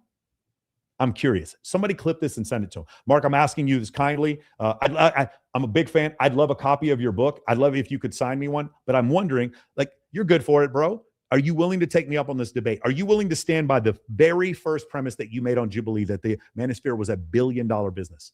Of all the things you said, this is the one that has the least. Well, actually, that's not true. We haven't even got to the ones that have the least evidence. But I just want to go through that. Yeah, manosphere is not a $1 billion business. It's one of the most ridiculous claims that I've heard anybody say. And again, the reason why this is so funny, the reason why this whole thing is so funny is because all of these content creators, where did I find them? I found them on Chris Williamson. Let's see. Let me go here. Okay, let's keep the party going, guys. Been young women. So we got to pause there. You've been voted out. Okay. It's just getting good. Yeah. Whoa. Hi. Sorry. You really went for it. So what do you think is extreme? Like, what are some of the extreme views? I would say anything that is intentionally demeaning the fundamental value of a woman. Can you give me an example? Well, the body count example. But can you understand how there is a correlation between being willing to take a lot of dick from a lot of different people and not thinking highly of yourself? Perhaps, I don't know. So I don't think that you're lowering the quality of a woman by saying, like, hey, just so you know, it's probably not the best thing for you to But that could be true for men as well. mention not Yeah, but here's my point. Actually, this is a really funny joke. be taking dick from a woman by saying, like, hey, just so you know, it's probably not the best thing for you to But that could be true for men as well. men should not be taking dick from a lot of strangers. I agree. Both genders. It's true for straight men as well, taking lots of vagina as well. It's generally low self-esteem correlates very strongly with sexual partners overall. Totally agree. Yes. I think it's But worth that doesn't make them worse people. Okay, so some of the problems here, and we can go over this. I don't want to get too far down this road, but Dr. David Buss, who he will quote later, actually has a study where he goes over the fact that when it comes to casual sex, women feel more regret than men do in general. And it's about 2 to 1. Now, some of you will say the obvious retort to this, well, of course, women feel more regret. They're being shamed by society to feel more regret for casual sex. Unfortunately, this study was done in Norway, in one of the places where casual sex is not demeaned in any way whatsoever. And even in that place, it was 2 to 1. Women found a level of regret for having casual sex twice the level that men did. And men on 30% of the time were actually regretting the sex they didn't have. Women never regretted the sex that they didn't have. It was like 30% to 0%. This is an actual misidentification. This is one of the places where these innate sex differences, they get in the way. Hey, by the way, I see all the super chats. Give me about 10 minutes and I'm going to go ahead and read all the super chat. Man, I appreciate this. I didn't expect to get this many super chats. I will definitely read those here in a little bit. Rolo, Tristan, it's going to be a while. I'm just going to be honest with you. It'll probably be 9:30 before I get to you guys. So stay there, stay tuned. I'm going the whole night. I will stay on this bitch till midnight. I am going to prove my point. I told you before when we started this, today is going to be surgical. Today is going to be thorough. Today is going to be academic. I'm not here to debate. I'm here to educate. Today is school. We're going to school today. From this point forward, if you guys want, if you know anyone who gets into these debates or has a problem with any of these concepts, I want you to now use this video as a frame of reference to begin your debate points with all the studies that I'm going to bring up when we talk about the stuff that's in here right now. The same way, like somebody with low self-esteem is more likely to abuse alcohol or drugs. Totally. Like, doesn't make them a bad person. But it's not good. And also, one more time, this is the problem. He's stating something that that Rolo and I have said a million times. Because you are a promiscuous individual, we're not saying that you have no self-worth. Your self-worth has nothing to do, is not aligned with your sexual market value. If a woman is a cardiologist and saves one of my relatives' lives, she has a ton of value to the world. She's an incredible human being if she saves one of my family members' lives, but that doesn't make me want to sleep with her. And I have a lot of female friends who have absolutely been with a ton of dudes. Some of them, work in the adult industry, whatever. And while I don't think that they're worthless people, I'm not saying that they're worthless people. That doesn't mean that I want to date them. There's nothing wrong with me not wanting to date somebody just because of that. So this is a massive problem. And one of the things that we point out in the Manosphere several times, and this debater is pointing out to Mark Manson, is the idea that we're not saying that women don't have self-worth because they go and have sex with other people, but they are more likely to cheat. And if you want to debate that point, you are about to catch a dump truck of peer-reviewed data right in your face. Dick is a little bit worse than giving it. Why? All right, we got to pause there. You voted out. Reminder, we want to stay focused on the prompt, the current prompt. Thank you. Hi. What's up, man? Nice to meet you. How you doing? What's your name? Mark. Mark, my name's Mauro. Nice to meet you. God bless you. Are you familiar with the red pill, blue pill philosophy? Yes. My understanding of it is that the blue pill is basically what society has taught you. You know, do what the man tells you, follow the typical 9-to-5 job. And then the red pill is when you wake up and realize that nothing is as it seems, that society's been duping you, and that it's our responsibility as men to, you know, take control of our lives and go back to the way nature intended it. How'd I do? You did actually pretty great. Okay. One more time. This is another thing. Very, again, when Rolla talks about the red pill being a praxeology, or when I talk about being prescriptive versus descriptive in evolutionary psychology, it's not.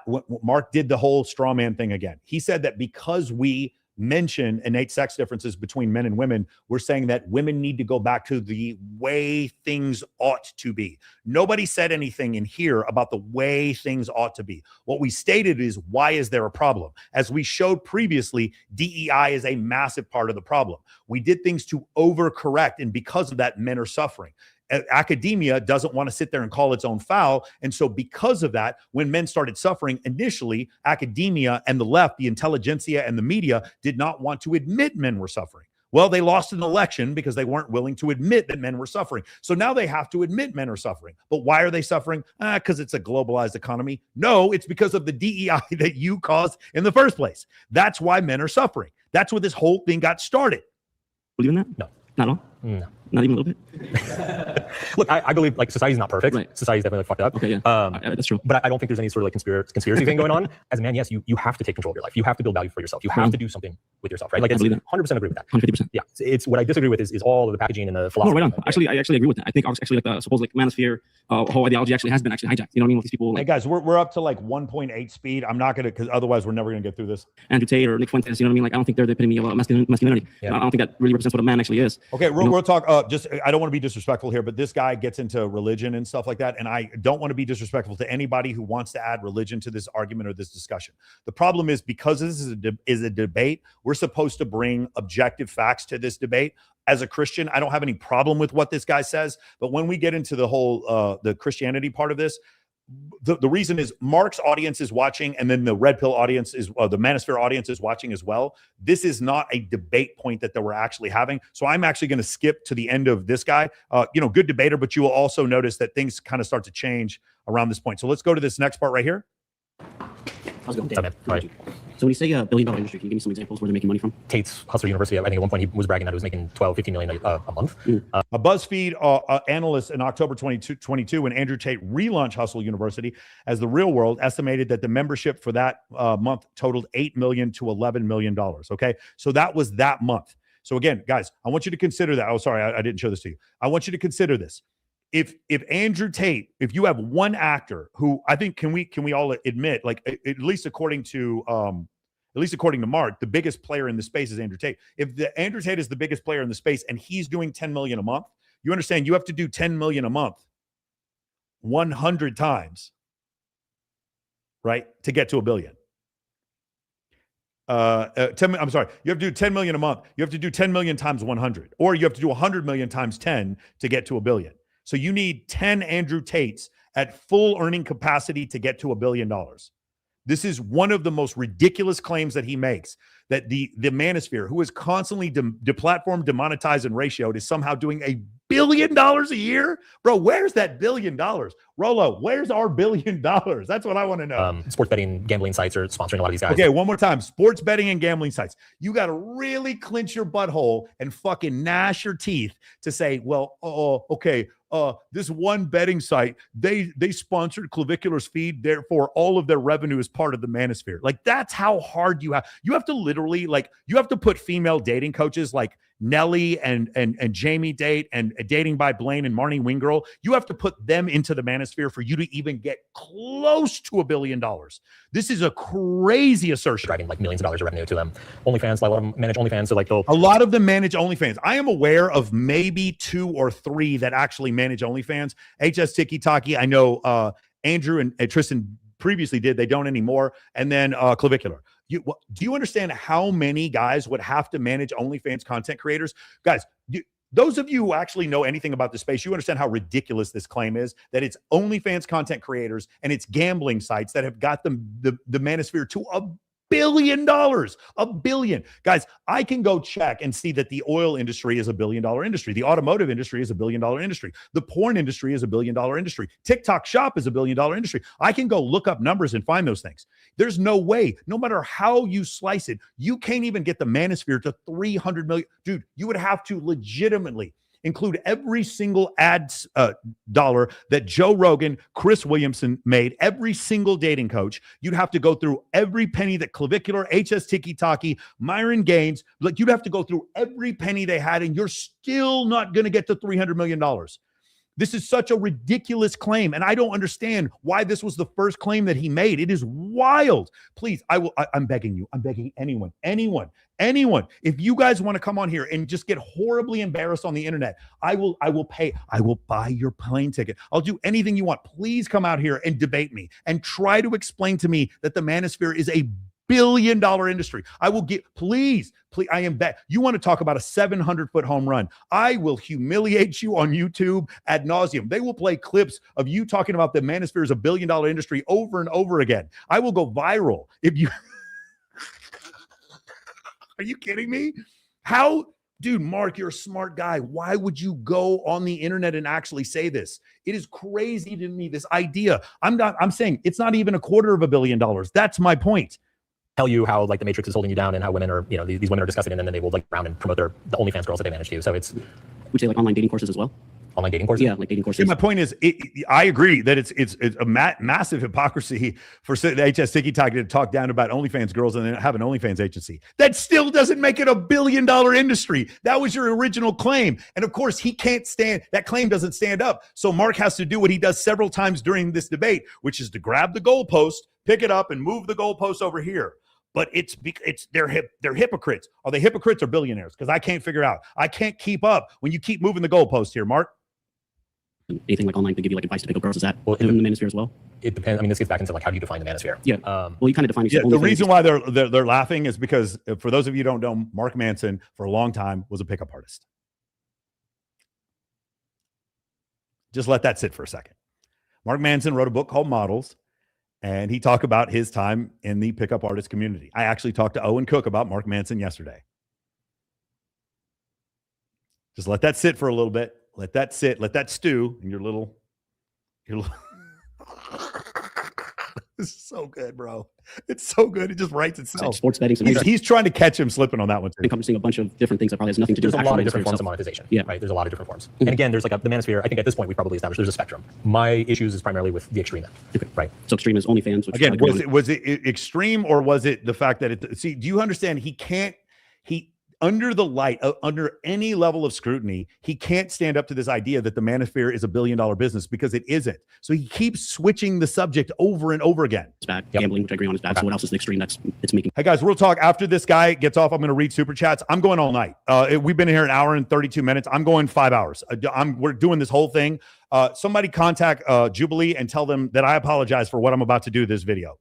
Please tell them I apologize, and don't take any of this personally. Too much money where you feel like that's a harmful to society? I mean, Tate's course largely just taught people how to promote Tate's course and take 50% of the revenue. So, I mean, it's by definition a pyramid scheme. Okay, so this is Andrew Tate's The Real World, and formerly Hustle University, had an affiliate marketing program where the followers earned commission by signing up people. According to the Real World website, affiliate program started at 24% base rate commission, and people can earn as much as 48% per sale. So now, I mean, I don't want to go into the deep definition of this, but this is not a pyramid scheme. That's not how pyramid schemes work. because the reason why is this is an affiliate program. An affiliate program that was totally legal. If it was a pyramid scheme, then you'd actually be trying him for this, and nobody's doing this. The idea of having an affiliate program is not illegal. This is another one of the baseless claims. I don't want to sit here and spend this entire time trying to defend Hustle University or Tate University. You guys remember what I said before. I'm about Manosphere. I'm about 5.5, 6 out of 10. I'm 10 out of 10 anti-bullshit. And that's why I'm actually here making this video. MLM. So you like went into the course, like you know the courses that are there? No, this is just public information. Oh, okay, so then what specific courses in there is harmful? So you seem to know a lot about if it's making $1 billion. I've not taken the course. Okay, so you're kind of just assuming, you're just guessing, right? I mean, this is just based on things that I've read. So if someone's taking a course and they're learning to stop trading or trading cryptocurrency or like online marketing, is that bad that they're in that course? Depends on what this course is teaching them. Guys, let me ask you something. Realistically, do you think Mark is winning right now? Like, be real. Do you think he's right? There's a bunch. Andrew Tate does have a bunch of stuff in there on marketing and trading and all this kind of stuff that is outside of his affiliate. I haven't taken the course either. But the fact is, there are people who said that they've made money. People have taken my course because they made money from the real world. I know that this has happened. And he's saying it's a pyramid scheme. Like, do you really think that Mark is winning this part? Do you really think that? Or you just don't like the person that's giving the course. You don't like their ideology, but if they're giving something that's critical for men to learn and make money, you just don't like the vessel it's coming from. That is. So if it was coming from you, you'd probably be like, okay, well, you're biased for yourself. You like the information. You're going to see in the first third of the debate here, Mark is not looking great. I wouldn't take a course on trading shitcoins. Like it's both. It's both the content that's being sold and the personality selling it. Well, you say that people have self-agency, right? They can decide they want to take a course. They can decide what information is good from this person, what information is bad from this person, right? Sure. You bring up all these like Myron Gaines, Andrew Tate, they probably say, I would say 90% of it's good, 10% of it's bad, and you don't have to take all 100%. Everyone has self-agency, so if you can't decipher what's good and bad from someone, not to be rude, but you're unfortunately just low IQ, so you just take simple stuff that's just good, like, oh, I'm going to apply this to my life. Oh, that's kind of extreme. I don't like that. I'm not going to apply that to my life. And then at the main core of all these teachings is self-accountability. Isn't it weird that it's the Manosphere guys that are talking about taking agency and taking accountability for your own decisions? Isn't it weird? Because wasn't it Mark who said that it's a $1 billion industry, like turning men angry and into victims? But isn't it weird? It's the actual guys from the Manosphere who are saying you should be able to make up your own mind on what matters and what doesn't matter. It doesn't. Isn't it wild? I watch Manosphere content creators that say horrible shit that I don't agree with, but sometimes it's hilarious and I just want to be entertained. But it doesn't mean I want to repeal the 19th Amendment. I'm smart enough to know the difference. So you're in control of your life completely. So if you're letting some online influencer dictate and your life goes down a negative pathway, that's your own doing. You're just trying to find something to blame on because you're not taking accountability for your life. Right. But if they're promoting self-accountability while actively promoting things like sports betting, crypto, gambling to people, young men who are very vulnerable, they're naive, they're inexperienced. In a lot of cases, these are like 14, 15, 16-year-olds, right? Like, you don't have to be low IQ to be a 15-year-old who doesn't know a thing about stock trading, right? So it is. Do you really not think that OnlyFans girls aren't also promoting these sites? You got to be kidding me. What? One of the problems is he just keeps walking into one trap after another. I understand that people have to take accountability for their own decisions, but I don't think that necessarily absolves some of the purveyors of these courses in this monetization of the responsibility of not taking advantage of their audience. All right, pause there. We're out of time. Guys, I'm actually doing an experiment here. You'll notice like every few minutes I'm going to make the video just a little bit faster. I want to prove a point to you. This is completely secondary point.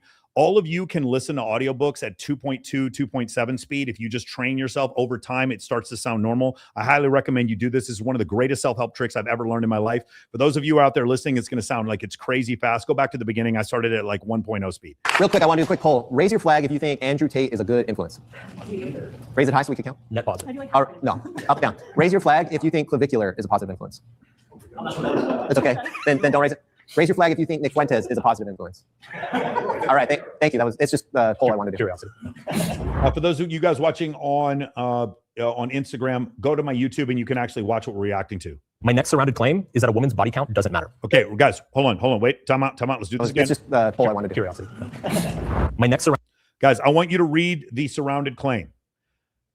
Let's be very clear about this. I want to make sure everybody sees this. Go ahead and screenshot this. Does he say that a woman's body count doesn't matter some? Does he say that a woman's body count shouldn't matter that much? Or does he say a woman's body count doesn't matter, period? When I hear doesn't matter, I mean, it means zero. Guys, you remember what I said before about him constantly moving the goalposts? Of course, a woman's body count matters. There's tons of data showing that it matters. And a man's body count matters as well. He knows off the rip he's going to lose this point. Rollo was talking to me about this, and I actually kind of agree. I don't think that Mark Manson wanted to make this one of his surrounded claims. I think Jubilee kind of talked him into it. This one is so loaded. And it's such a, I think the Manosphere is $1 billion industry is his weakest point. This is the one that requires, This is the one that has the least academic scrutiny and the most academia or the most peer-reviewed papers to contradict this point, is the idea that women's body count doesn't matter. Let's go through this one. Founded claim is that a woman's body count doesn't matter. Hello. Hi. Nice to meet you. Nice to meet you. Okay, so personally, I do feel like a woman's body count does matter. This is uncomfortable. Why is that? Because it's her value. I feel like if something's used, there's no value to it. It's just, I don't want to like be mean, but it's dirty. Do you believe that women have value outside of their body and their sexuality? Okay, real quick, let's do this real quick because I just forgot that I was doing this. Shout out to everybody who's watching. Let me go through these real quick. Shout out to Tyler Daniel. Off topic, Mike will have used Kimmy K3 as AI model. I will be using that later on this week. Thank you for the question. Guys, check out Kimmy K3 for those of you. I tell you what, Tyler, here's what I'm going to do. On Friday, my Friday live stream, we're going to go over a ton of new AI stuff. This one, wait a second. We're going to go over a ton of AI stuff. Or because I'm in the manosphere, I'm just going to teach you to be a victim and be angry at women. All right, next one right here. Excited about you doing this, Michael. I was listening to Elam featuring Rich Cooper live today. Asked them how they would define simping. How about you? For me, simping is it's the unequal exchange of value, like people talked about. I've heard some other people say this before. If you can do anything for a woman, I say buy your woman a house, buy her a car, treat her like a princess if she's done things in your life to deserve it, and vice versa. If you're a woman, you should treat your man like a king if he's doing things to deserve it in both cases. By the way, I feel the same way about my relatives. I feel the same way about my employees. I feel the same way about my employers. I feel the same way about my friends. I'm not going to be extremely vulnerable or sit there and buy people a bunch of stuff who don't deserve it, who don't appreciate me. That's just a function of my boundaries and my self-esteem. If you don't do that, and you start buying stuff for women just because they have big boobies, that means you're a simp. Let's go. Next one here. Shieldheart. Rollo had the most balanced reaction to Tate arrest out of anyone online, and there were many. I have not had a reaction. Here's the reason why I don't really have a reaction to the Tate arrest. I actually talked to Justin Waller. I messaged him yesterday. The reason why I have not put out a reaction to the Tate arrest is because there's nothing new. One of the biggest problems, I'm sitting back and I'm watching. I'm just watching. You see how Sneeko flipped? He thought Tate was innocent. Now he thinks he's guilty. One of the problems that I have is whether or not whether or not Andrew Tate is innocent or guilty has nothing to do with how you feel about his opinions. I know I just hurt some people's feelings, but I'm just going to tell you this. Because you don't agree with what he has to say about feminism or women in general or whatever, because you don't like what he says doesn't make him guilty. And if you like what he says, that doesn't make him innocent. Whether or not he's innocent or guilty has to do with testimony or has to do with evidence that's going to be revealed later. One of the things that I'm having a serious problem with is how everyone seems to think they know so much about this trial. He hasn't been arraigned in the UK, and there has not been discovery, but yet everyone seems to know the names of witnesses. Do you guys ever, I have this saying in my program, I don't mind that you're being sold to, but just know that you're being sold. Someone in the UK's prosecutorial office is leaking things to the media deliberately so that more and more people think he's guilty. I'm not saying he's innocent. What I'm saying is it is very clear to me that there's way too much information about this trial before there's been an arraignment. He has not even in the UK yet, and before there's been a deposition. Isn't that weird? I am going to be one of the few people here, me and Rollo, probably Patrick Bet-David. I'm just going to wait to see what evidence comes out. And I'm just really confused why it took Romania 3 years to shit or get off the pot. I guess Romania decided to get off the pot because the UK was not going to go after Tate until Romania had completed its proceedings. I'm going to wait and see what happens there. So my viewpoint before was I was going to wait and see. My viewpoint now is that I'm going to wait and see. That's essentially what's going on. But whether or not I find him guilty or innocent has nothing to do with whether or not I like what he has to say. Next one. My man, Rational Redneck. Hey, Roller, we're going to have Rational Redneck on Access Vegas. I remember working at HR at a hospital when someone called to change their name after a divorce. The woman always seemed happy about it. The men, on the other hand, were not. That's a very interesting take there. A shout out to Gabriel. First debater, Jake Julius, DM you in his profile. Link to your IG. First debater, Jake Julius. I don't know what you're saying, Gabe. I think you're saying someone wants to debate me. I'm not really sure. Gabe, you can write me on IG. I'll take a look at it later. I think a corn is good because it helps men have post and mental clarity and not simp and give money energy to a woman he's not willing to commit to. That's one way to look at it. I don't know if I necessarily believe that, because the problem is what would be better than corn would be for you to go out and do some shit in your life and use the energy that way instead. Next one over here. They probably are accounting for this on business valuation at a 10x multiple on an annual net profit or EBITDA. So 100 million annual profit spins into 1 billion enterprise value. The problem is it's not an enterprise, Hero. It's several different businesses combined together. And by the way, I still don't agree with this. Because usually it's not a 10x multiple, it's like a 6x multiple. Because this is not a technology product, this is an info product. And the other thing is with those multiples, they don't work for info products because the info products has to have the main. So for instance, acquisitions.com, part of the value of acquisitions.com is that Alex Hormozy is part of it. Part of the Men of Action is that I'm part of it. So if I wasn't in Men of Action, the valuation of Men of Action would decrease. So I understand that they're doing this and you probably don't agree, but there is no way you can get to $1 billion. It's just not happening. Rational Redneck, I have a 12-hour shift tomorrow. I'll stay as long as I can and probably finish the rest tomorrow. Thank you, Rational Redneck. Shout out to Shieldheart. Mark got famous by offering generic self-help. He certainly did. I don't dislike models. The problem is I don't think there was anything in model. So my whole thing, and you can call me shallow for feeling this way, my whole thing is that I'm trying to help very average men. I'm trying to help. Hey, shout out to TikTok for shutting me down. You know what, TikTok? We're going live again. We're going live again, TikTok. We're going live again. Hold on. Let's see what happens. I'm going live again on TikTok. Let's see what happens. Okay. You guys, hey, go give me a shout out on TikTok. They're saying that I wasn't on there. Go give me a shout out on TikTok if you can. Mark got famous for offering generic self-help. I will agree. It is very generic. It is when I watch some of the stuff that he does, I'm not saying it's bad. I just don't know how it's specifically going to help me. If you watch my content, you see that is not an issue I have. Owen Cook is far superior self-help advisor. Agreed.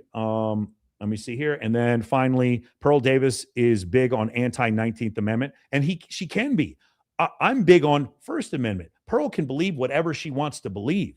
But it doesn't mean all of us have to agree with that's the case. And here's the thing. If the majority of people in the manosphere don't have that agreement, don't have that feeling, then that's not a manosphere dogmatic belief. It just like it's the equivalent of me saying that all feminists hate men because I can find feminists who hate men. It's just a non sequitur. It's a ridiculous way to look at this whole thing. Anyway, let's keep going. Of course. Yeah, of course. A woman can be smart and still sleep with a bunch of men, but why not be a whole package? Respect your body. It's your temple. It's a part of who you are. So respect it. Well, that's interesting, actually. Why do you think it's disrespectful for a woman to sleep with multiple men? Because you're allowing different energies onto you. What if they're in committed, loving allowing the different energies on you? That's what she said. Relationships. What if it's been like a long series of 2-3 year relationships over 10-15 years? Well, then you wouldn't be dating a bunch of people. You wouldn't be sleeping with a bunch of people if you're committed. So but you would have this is no, you wouldn't. Like if you were with a bunch of 2 or 3 year relationships over the course of like 15 years, then you're with 4 or 5 people. It's like he's trying to get there, but he can't quite get there. He's trying to trap them, but he's falling into the trap. Body count, right? To me, I feel like a high body count is realistically maybe over 4 or 5. Okay. So when I think high body count, I'm thinking you're sleeping around. That's 4 or 5. If you live in Miami, that's 40 or 50. Shout out to all my friends in Miami. If you live in Brickell, a low body count is 50.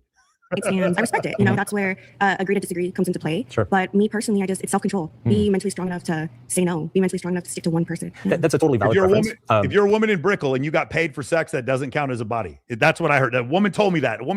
That's all I'm saying.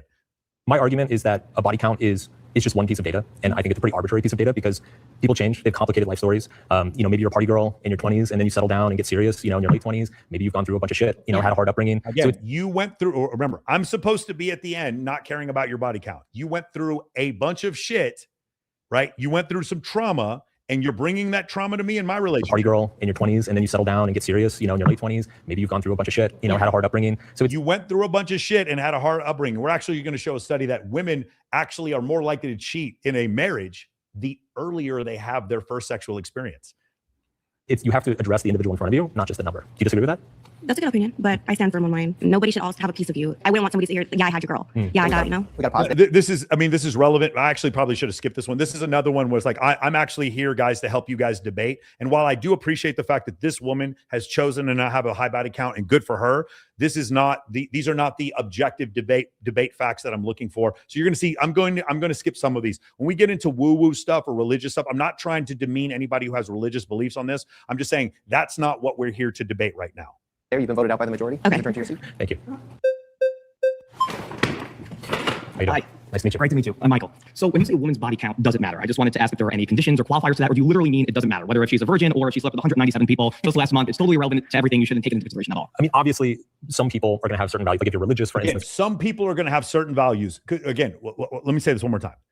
what he should have asked is, hey, Mark, I'm just curious. Would you be disappointed if your daughter became a porn star and had sex with 900 people?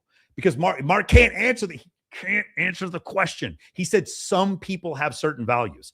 No, in general, the fact is women feel more shame when they have more casual sex. This is again, this happens in Norway. This happens in egalitarian nations. Women feel that way. It makes sense evolutionarily that women would feel more shame. Where do I get this from? Is this bro science? No, it's from Dr. Buss and Marty Hazelton. Look up David Buss, Marty Hazelton. They go over these shame studies. Women experience more shame. Men experience far less shame. And this is even in egalitarian nations where women are not shamed for having casual sex. They're encouraged to have casual sex. It's just a function of, just a function of genetics. It's an innate sex difference between men and women. That's the difference. And so you have to ask yourself, this is just a question you should ask yourself. If someone experiences more negative feelings for having more casual sex and they continue to have more casual sex, what does that say about their self-esteem? What does it say? If you have like certain social beliefs, my point around this specifically, if I'm going to clarify the claim. Again, he's clarifying. Guys, everybody, do you guys remember the claim? The claim was body count doesn't matter. That doesn't mean it matters 1% or 5% or 10% or 50%. It means it matters 0%. That's what he said. And now he has to clarify his claim. This is why I agree with Rollo. I don't think this is one of the surrounded topics or the surrounded debate topics he wanted to use. I think he was kind of talked into this one because he knew that it would be clickbait. He knew that he would get people like me to react to it. But you will see very quickly, one more time, Mark, I hope that you have a weight belt on because you keep picking up the goalpost and moving it over and over again. We're going to have certain values, like if you're religious, for instance, or if you have like certain social beliefs. My point around this specifically, if I'm going to clarify the claim, is that it matters if you're a single man and you're meeting a woman, on the list of things that you should be concerned about, that you should be worried about, it is so low on that list that you shouldn't even think about it. You should be primarily. Okay, so now we've clarified it. It's so low on the list that you shouldn't think about it. Does everybody understand? I want to make sure that everybody understands. He said that if you think that body count matters, I want you to know something. All you guys here, I want you to know something. If you think that body count matters, the only reason why you think body count matters is because you're an insecure bigot, you're a misogynist, and you're worried about other men coming and taking your girl, and you need to get over your misogyny. There's no scientific data that shows that body count matters. Whoops. Just slipped on a banana peel. Whoops. What is this? Is this peer-reviewed data? Whoops. Hold on a second. What is this? Is this peer-reviewed data? First off, guys, I highly recommend you guys go ahead and take a screenshot of this to use this at your Thanksgiving dinner coming up this November. Higher body count, higher divorce risk. This is from the Journal of Family Issues 2024. Peer-reviewed data. I need everybody to take a look at this name. That's very important. It says Jesse Smith and Nicholas Wolfinger. Nicholas Wolfinger, in this case, in 2024 from the University of Utah, he did peer-reviewed data. You will notice later that Nicholas Wolfinger also did non-peer-reviewed data for the Institute for Family Studies. And what you're going to hear people say is that the IFS data is not relevant because it's not peer-reviewed, even though it is the same researcher.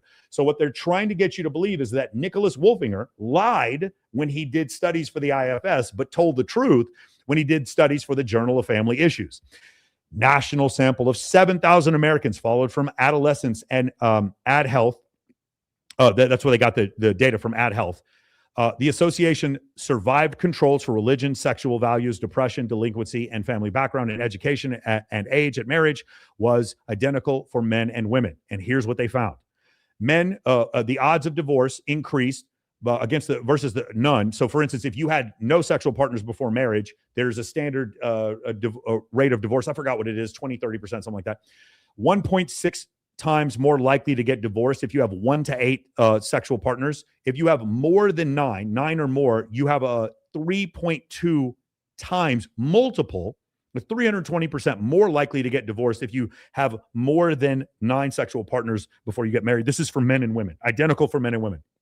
Next one, the Journal of Marriage and Family 2003, premarital sex, cohabitation, marital dissolution. Premarital sex only with the future spouse, no elevated divorce risk. So meaning if you're having sex with the person you eventually get married to, it actually does not elevate divorce risk. Sounds reasonable. More than one intimate premarital relationship, elevated risk. The risk factor is multiple partners, not premarital sex. Let's go to the next one. Peer review, Journal of Marriage and Family, 1991. Guys, remember, everybody remember this. So I went back on TikTok and TikTok said, we're not recommending your feed. Yo, TikTok, like for real, man. Why don't you just send somebody to my house and just kick my door in? Why does TikTok pretend? Why don't you stop kick TikTok? Every time I do these TikTok streams, they kick me off every single time. I'm using very little profanity. I'm showing this horribly offensive peer-reviewed data, and TikTok keeps kicking me off. It is hilarious to watch the level of cope. Let's go back to this. It's so funny, bro. So we talked about this one. The next one over here, premarital sex and risk of divorce. This is from 1991. 2,700 women, federal survey data. Virgin brides had substantially lower divorce rates. Surviving socioeconomic attitude controls. Author notes pre-existing differences may contribute. So this is one. I mean, it's kind of obvious. People who get married when they're a virgin tend to stay together longer. That's fine. I want to make sure I make this clear. I don't expect any of you guys to get a virgin. It's not going to happen. We are past that point. I'm not sitting here trying to say, hey, women need to stay chaste and never have sex with anyone.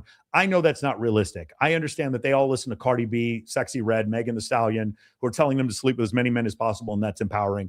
Do whatever you want. That's not my point. My point is what Mark Manson's point was: body count doesn't matter. And I'm going to keep showing data that it does indeed matter. And there's really no opposite correlation to that one. So let's go to the next one.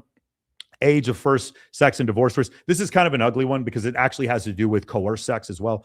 First sex came before age 16 or was unwanted, and those who went on to have more partners before marriage, divorce more, losing your virginity later by choice carried no extra risk by itself. So if people ended up having sex earlier in life, it actually carried a divorce risk. And there's some other nasty kind of like uncomfortable things that we can talk about that I don't really want to get into that. But the point is that Mark was making is that having more sexual partners was not really going to have a problem with your relationship. Let me go back to this next one, 2828. Okay, let's go back to the video just real quick. And what happened here? Add to stage. Really concerned is she trustworthy? Do you communicate well? Is she fun to be around? Do you have shared values? Do you see yourselves going long-term together? Mm-hmm. What she's done in the past is a very, very tiny factor in all of those things. Yeah, so I think that's interesting, but I would say that I think that there's a lot of evidence to suggest that body count and sleeping around and having a lot of sexual partners and experiences actually directly relates to a lot of those traits that you mentioned. So I'm specifically thinking about a study or meta-analysis from the University of Utah, which found... Okay, hey guys, remember this guy's name? 2016, research brief by Nicholas Wolfinger. Okay, let's play a little game here, okay? Let's see what they did. I want to show you guys what exactly happened here so that nobody's fooled. They're showing the 2016 metadata by Nicholas Wolfinger. Do you guys see it right there? And it's not peer-reviewed. That's the one they're pulling up. Let's go back over here. This is the peer-reviewed version of the same exact study that was peer-reviewed. That's in 2024. Which one did SAN report? The 2016 version that was not peer-reviewed. I want to point that out just because a lot of people are going to say, oh, the thing that he pulled out about Nicholas Wolfinger, that wasn't peer-reviewed. Nicholas Wolfinger, first off, has been cited more than 6,000 times in academic journals, number one. And number two, he does peer-reviewed and non-peer-reviewed data. So what you're intimating is that when he does non-peer-reviewed data, he's lying, but when he does peer-reviewed data, he's telling the truth. If you see Nicholas Wolfinger, it's exactly as the work he does is exactly as relevant, or what's the word I'm looking for? Not relevant, but credible, if it's peer reviewed or not peer reviewed, because he's credible. Let me say that again. It's credible because he's credible. 5-year divorce by partner count. Women married in the 2000s, 0 premarital partners were 6%. Divorced within 5 years, exactly 2 was 30%, and 10%. 10% plus was 33% was the highest. Okay, so here's the thing. You're going to hear Mark in a little bit go over the fact that the partners, but I don't want to go into this, but there's an anomaly in this study where people who had 2 sexual partners actually had a higher divorce rate than people who had 3 sexual partners. It's just an anomaly. That anomaly was then accounted for in this other data set in 2024, and you're going to hear Mark bring that up. I actually think somehow this was a plan. I don't know how Mark had that one piece of information. Good on him. I'm not saying that there's anything wrong with it, but I thought that was interesting. Let's go to the next non-peer reviewed: sexual history and marital happiness. This is from the Institute of Family Studies. This is GSS data. Okay, so just for you guys don't understand, if you have a GSS data set and you just run it, you just crunch numbers, that's not going to be peer reviewed. Like for instance, if I say that there's 15 houses on this block, and I go count all 15 houses and I'm just doing math, I don't need to go get that peer reviewed. If I use GSS data, I can just compare one block of numbers to another. That's not peer reviewed. So people are going to say, well, this isn't peer reviewed. And let me say this one more time. if you're a liberal, if you're a feminist, if you're a misandrist, if you're someone who hates manosphere or red pill content, you need to do everything you can to get rid of the GSS because it is fucking you left and right. The GSS surveys just keep destroying your narrative over and over again. You guys need to get rid of the GSS because I literally don't even have to do any work. I can just go to the GSS and it's just constant, one survey after another, just destroying every anti-manosphere talking point. Sexual history and marital happiness. Across 30 years of the GSS General Social Survey data, Americans who married their only lifetime partner report the happiest marriages. Another non-peer reviewed, this is from the Wheatley Institute from BYU. Each additional lifetime partner lowered satisfaction by 4%, or odds of highly satisfied marriage. It went down by 4% for every partner. 6.5% lower odds of highly stable one. Casual versus committed prior partners make no difference. So this right here is just, if these, so remember what he said? He goes, what if this person had a lot of long relationships that were 2 or 3 years long? Would that make any difference? And this one, this BYU study shows that it did not make any difference if they were casual partners or if they were committed partners. The addition of more partners reduced relationship satisfaction, okay? Next one right here is Before I Do. This is the National Marriage Project from UVA. And again, guys, these are, I'm gonna call my own foul here. These are conservative think tanks. It doesn't mean that this data isn't relevant. We showed you Nicholas Wolfinger. He did peer-reviewed data and he did non-peer-reviewed data.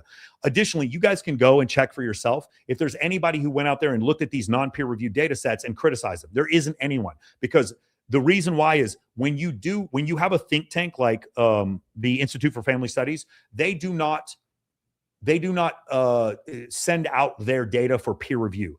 There's a process to do peer review. Just because I make a claim doesn't mean it's automatically peer reviewed. It gets fact checked by some, SAN or whatever. It gets fact checked, but it doesn't automatically get peer reviewed. You have to put it up for peer review in order for that to happen. Before I Do, longitudinal sample. The 23% who slept with only their future spouse reported the highest marital satisfaction, strongest effect for women. A lot of people don't like this because it actually shows that women and men do have differing effects with more sexual partners. Let's go to the next one. Institute for Family Studies again, Road to Infidelity. Infidelity in current marriage, 11% of people with 4 or fewer partners, lifetime partners, 21% for those with 5 or more partners. Again, showing more partners you have, the more infidelity that you seek. And then the next one is the General Social Survey. One more time, you guys have got to get rid of that GSS. All of you. Mark Manson, you need to start a Twitter campaign. You need to do, you guys who are out there who dude, Farha Khalidi, Jasmine Jafar, Hassan Piker, Destiny, all of you guys all need to do whatever you can to get rid of the GSS. The GSS just keeps kicking in the GSS is the Nick Shirley. It's the Nick Shirley of this anti-manosphere content. The GSS just keeps exposing you over and over again. You guys have got to take a stand and do something about the GSS kicking your ass over and over again. Body count and creating and cheating married women. This is the one I actually presented when I was on Saucecast. This is 7,526 married women. Those who cheated had an average of 8.9 partners. Lifetime partners, and versus those who did not cheat had 3.87 partners for the faithful. So basically what this study states is they surveyed 7,500 women. They asked the women who cheated and who didn't cheat. I think it was about 30% of the women who had admitted to cheating. The women who admitted to cheating had 230% more sexual partners than women who didn't cheat. This was not peer reviewed because this is just StatCloud running regular GSS data. This is just they just took data from the General Social Survey and they just crunched the numbers and came up with this. That's what happened. This is not something you need to peer review. This is like peer reviewing 2 + 2 = 4. So that's essentially what happened. People really hate that survey. By the way, I'm sure we would find similar numbers for men. My point is, women who cheat are 230% more likely to have, women who cheat had 230% more sexual partners in this survey than women who did not cheat. Guys, it's 9:03. I'm going all night. Go get your popcorn, get ready, call your feminist friends to come on. Tell them Michael's on fire right now. I'm burning one up. You remember NBA Jam? You remember when he's on fire? We're going all night. I'm not stopping. Okay.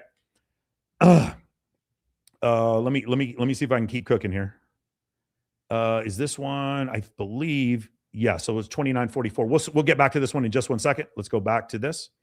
that the more sort of sexual history that you have, the more body counts that you have, the higher the predictability of divorces. So I think one more time. See, the 2016 research brief of Nicholas H. Wolfinger found U-shaped trend for divorce rates. It wasn't a U-shaped trend. What he found was that the 2 number and the 10 number were higher than 3 through 9. So that technically is U-shaped. But once you get to 10 plus partners, the likelihood of divorce did indeed increase. The specific study that I'm referencing, over if the woman slept with, let's say, over 10 women, like this, but I think it was that cohort had by far the 2000s data rates for spiked for women with 2 sexual partners, and again for those with 10 plus partners, but the difference was not statistically significant according to Wolfinger. Describing the findings as surprising, Wolfinger called for further study. Highest divorce. You want to know what he did? He did call for further study from the University of Utah, which found that he did call for further study. And you know what happened? He did that 2024 study, which found what I was talking about before. The more the woman slept with, let's say, over 10 women, like a wife, and my wife's cohort had by far the highest divorce rate or predictability of divorce. And I think that's pretty intuitive, right? Like if I had a wife and you had a wife, and my wife slept with 3 women and your wife slept with 40 women, and we're hanging out, and let's say the pool guy comes over and he's gonna open up our pool. Whose wife do you think has a higher likelihood when the pool guy's 18-pack is out? Whose wife do you think has the higher likelihood of sleeping with the pool guy? It's a little bit obvious, right? That the answer is the woman with 40 plus bodies, and I think that makes sense, right? They have more sexual experience, they have more things that they're using a comparison based off of. It's part of a larger social trend where we're being a little bit more. Okay, so one of the issues here is he's kind of talking too fast. He's made the point. He kind of should have stuck with the point. He had one piece of non-peer review data that he showed. And I get what he's saying, but then he goes into the whole pool boy thing. We're going too far down this road. We're using analogies. We don't need to use analogies. We can just stick to math. We don't need to use multiple surveys. We can just stick to the GSS. The data is very clear on this. Mark Manson stated that body count doesn't matter. Body count does matter. It matters for men and for women. What he said is objectively wrong when you look at any kind of peer review data. The next thing that I'm going to hear somebody say is, well, correlation doesn't equal causation. That's fine. If you don't think that correlation from like the 14 different studies I just showed you doesn't equal causation, that's fine. You don't have to believe in that. But here's what you need to do. You need to show me opposite correlation. Show me all the studies that show that as you have more lifetime sexual partners, you're happier in a relationship. You want to say correlation doesn't equal causation, then show the opposite correlation. Or here's even better, show me the opposite causation. Show me causation studies that shows that as you have more sex with more random people, that you're more likely to be happy in a relationship. Just show me that data. I will shut up if you show me that data. Unfortunately for you guys, the GSS exists. Flippant, or succumbing to our hedonistic desires, whereas somebody who doesn't do those things is probably a little bit more of a loyal partner. So I don't think it's obvious that the wife who has slept with 40 people would be more likely to sleep with the pool guy, because let me turn that around for you. This is madness. Like, he doesn't think it's obvious. Oh my goodness. Somebody who is dating somebody or marrying somebody who's very sexually experienced, they have had a lot of different experiences. So they're going to have a better understanding of what they like, what they want. And so when they commit to you, they're making a much better formed commitment. Okay, ready? This is the reason why people asked me to react to this video, was this one statement. We're going to play it again so that you guys can hear it, okay? I'm sure some of you are like, I didn't hear what he just said. There's no way he just said that. Let's listen to it again. Somebody who is dating somebody or marrying somebody who's very sexually experienced, they have had a lot of different experiences. So they're going to have a better understanding of what they like, what they want. And so when they commit to you, they're making a much better formed commitment. Hold on.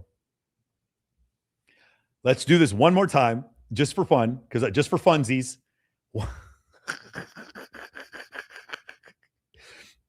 Let's listen to this one more time, because some of you are like, there's no way he went on Jubilee and said this. Let's say it one more time. Somebody who is dating somebody or marrying somebody who's very sexually experienced, they have had a lot of different experiences. So they're going to have a better understanding of what they like, what they want. And so when they commit to you, they're making a much better formed commitment. And so as long as there is trust and integrity in that relationship. Okay, I'm sorry. You know what? I have a hard time believing that, but it's probably because I'm a misogynist and bigot. There's no way that there's any data that contradicts what Mark Manson just said. There's no way. Oh, slipped on another banana peel. Whoops. Slipped on the data. Whoops. Holy shit. Oh, slipped on the peer-reviewed misogyny. Whoops. Sorry about that. Sorry. Somebody clean up on aisle 6. Clean up on... Bro, this was such a ridiculous claim. I didn't actually want to do a response to this, but I'm just going to go ahead and do it anyway. This is absolutely nuts that I don't know why he would even say something like this, but I guess he has to. There's probably some people in his like peer group that keep telling him to talk about this. Sexual infidelity amongst married and cohabitating Americans. The more sexual partners a person has before their first marriage or cohabitation, the more likely they were to be unfaithful to their current partner after controls for sexual values, opportunity, and relationship satisfaction. The Journal of Marriage and the Family, peer reviewed. More partners equals higher odds of infidelity. The next one over here. Let's go to the next one. Premarital precursors of marital infidelity. This is, you can see all the authors right here. This is Family Processes 2008.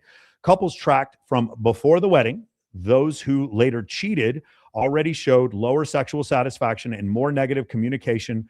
Premaritally, history is informative. Next one over here. Why the correlation exists. Mating strategy. This is from European Journal of Personality, 2009.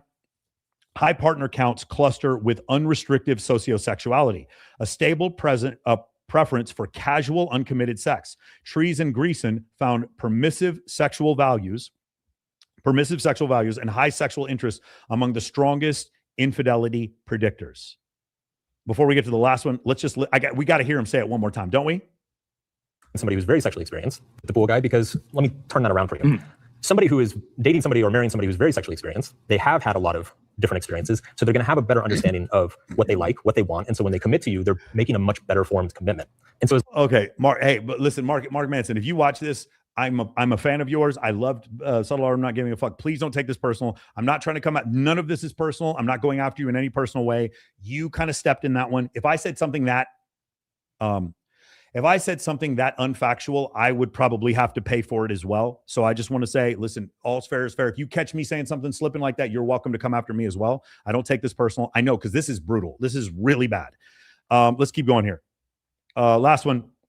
The bottom line, a risk marker, not a verdict.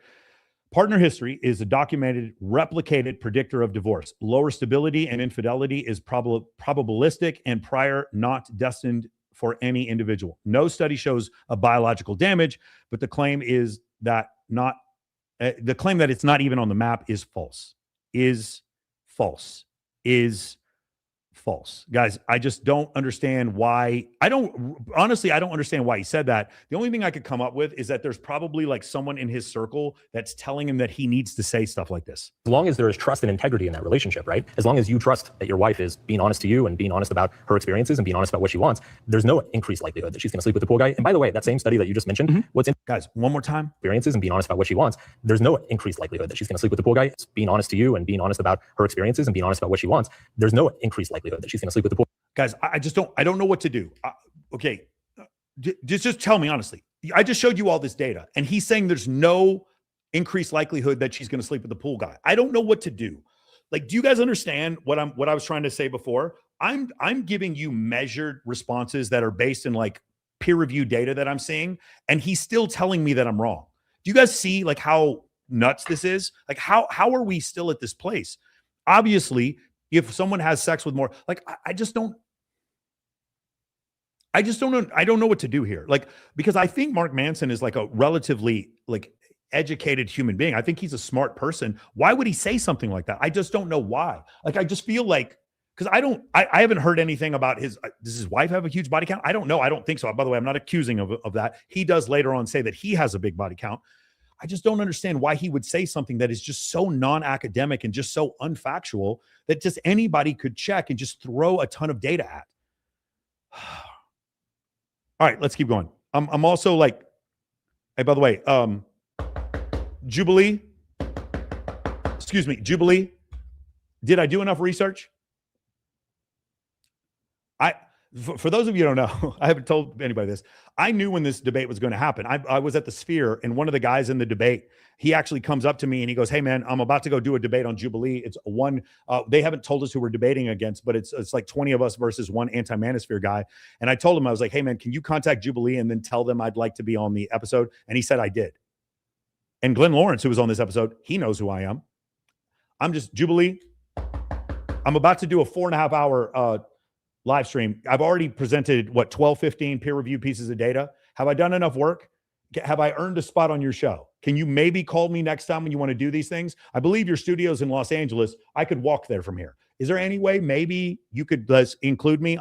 excuse me, sir, I will sing for my supper. I'm really confused how you wanted to say that he was surrounded by the manosphere and this was like, I will debate anyone.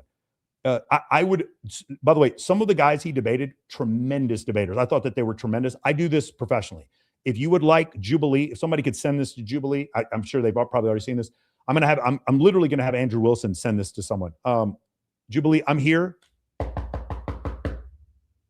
Next time, could you have me, David Cooley, Andrew Wilson, have Rolo. There's a bunch of us who would have loved to be on this, but you didn't invite us. And I don't know why. I truly don't grasp why we were not invited. Well, guys, and by the way, because honestly, I thought we weren't invited because we were going to make Mark look bad, but there were several other guys who actually did not make Mark look very good. Same study that you just mentioned. What's interesting about it is that women who slept from between 3 to 9 different partners are actually less likely to get divorced than women. Yeah, this is the anomaly that I was talking about. The part that's statistically insignificant is the difference between 2 partners and 3 partners and 9 partners. But once we pass 10 partners, the number does go up. Slept with 1 or 2 partners prior to meeting their husbands. Okay, we got to pause there. You've been voted out by the majority. Really interesting. That's the moment where they pause instead of it saying, yeah. So if you go look, this is the part where he cherry picks, because in the study, it goes 0. There's a high likelihood of satisfaction, or low likelihood of divorce. And then at 1, it gets higher. And then at 2, it gets higher. And then 3, it comes down a little bit. And then 4, it gets higher. 5, 6, 7, 8, 9. And then at 10, it's actually higher than it is at 2. And then it keeps going up higher from there. So he sort of cherry picked that 2 number. And this is something I had AI, I had ChatGPT and Grok all look at this, and they all came up with the same conclusion. This is just sort of cherry picking the data. He also used the 2016 data and not the 2024 data from Wolfinger. That's another thing that he did as well. Let's keep going. Thank you. Yep. Thank you. How you doing, man? Jamari. Nice to meet you. Nice to meet you, man. Okay, so the woman's body count does not matter.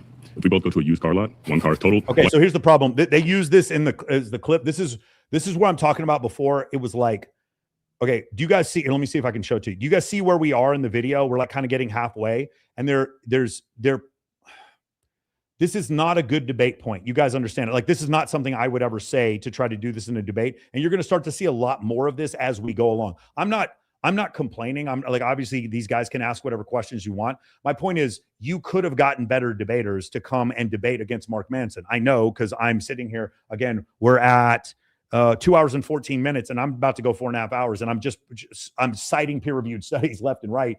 You could have gotten better debaters to come on and debate Mark, and instead you got this. And I'm not trying to insult this guy. It's just this analogy. It doesn't speak to both sides of the audience. It speaks to the red pill manosphere guys, but to the other guys, he just kind of looks a little bit misogynistic. Okay, I'm not saying he's misogynistic. I'm saying that this is not an effective way to communicate in a debate like this. One car has the engine blown out twice, head gasket never works, always has to be replaced. Another car has a fender bender. Which one are you taking? I reject the analogy because it presupposes that there's something about sex that is destructive to a body. I actually think a better version of that analogy is if you just bought the first car you ever test drove, how likely are you going to be satisfied with that car versus if you go out and test drive 5, 6, 7 cars, get an understanding of their features, what you like about them, what you don't like, then you're able to make a much better informed decision. So again, which one would you rather take? The one that's had all these problems, or the one that's had the fender bender? I told you, I reject the analogy. Okay, so we're going to test drive 6 different cars, 7 different cars. Sure. 8, 9, 20. Why can't we just stick with our 1 car?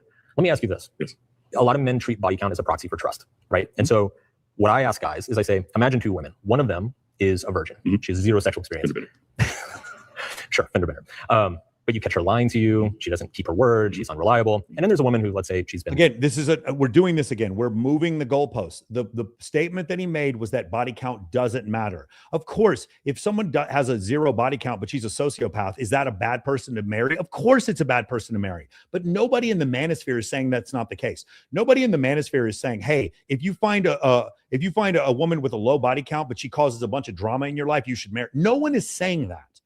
No one is saying, and by the way, there's very few people in the manosphere who are saying that there aren't examples where women who have high body counts also are in happy relationships. I've seen them. I live here in Las Vegas. I've definitely seen them, but that's not the point. The point is, are there certain cases where women with high body counts are in happy relationships? Yes. And certain cases where women with low body counts are in good relationships? Yes. But that is not, what you're doing is ignoring the statistics. It's like saying, if I say tomorrow there's an 80% chance of rain and it doesn't rain, it doesn't mean I was wrong. It just means that the 20% of not rain manifested. That's how statistics works.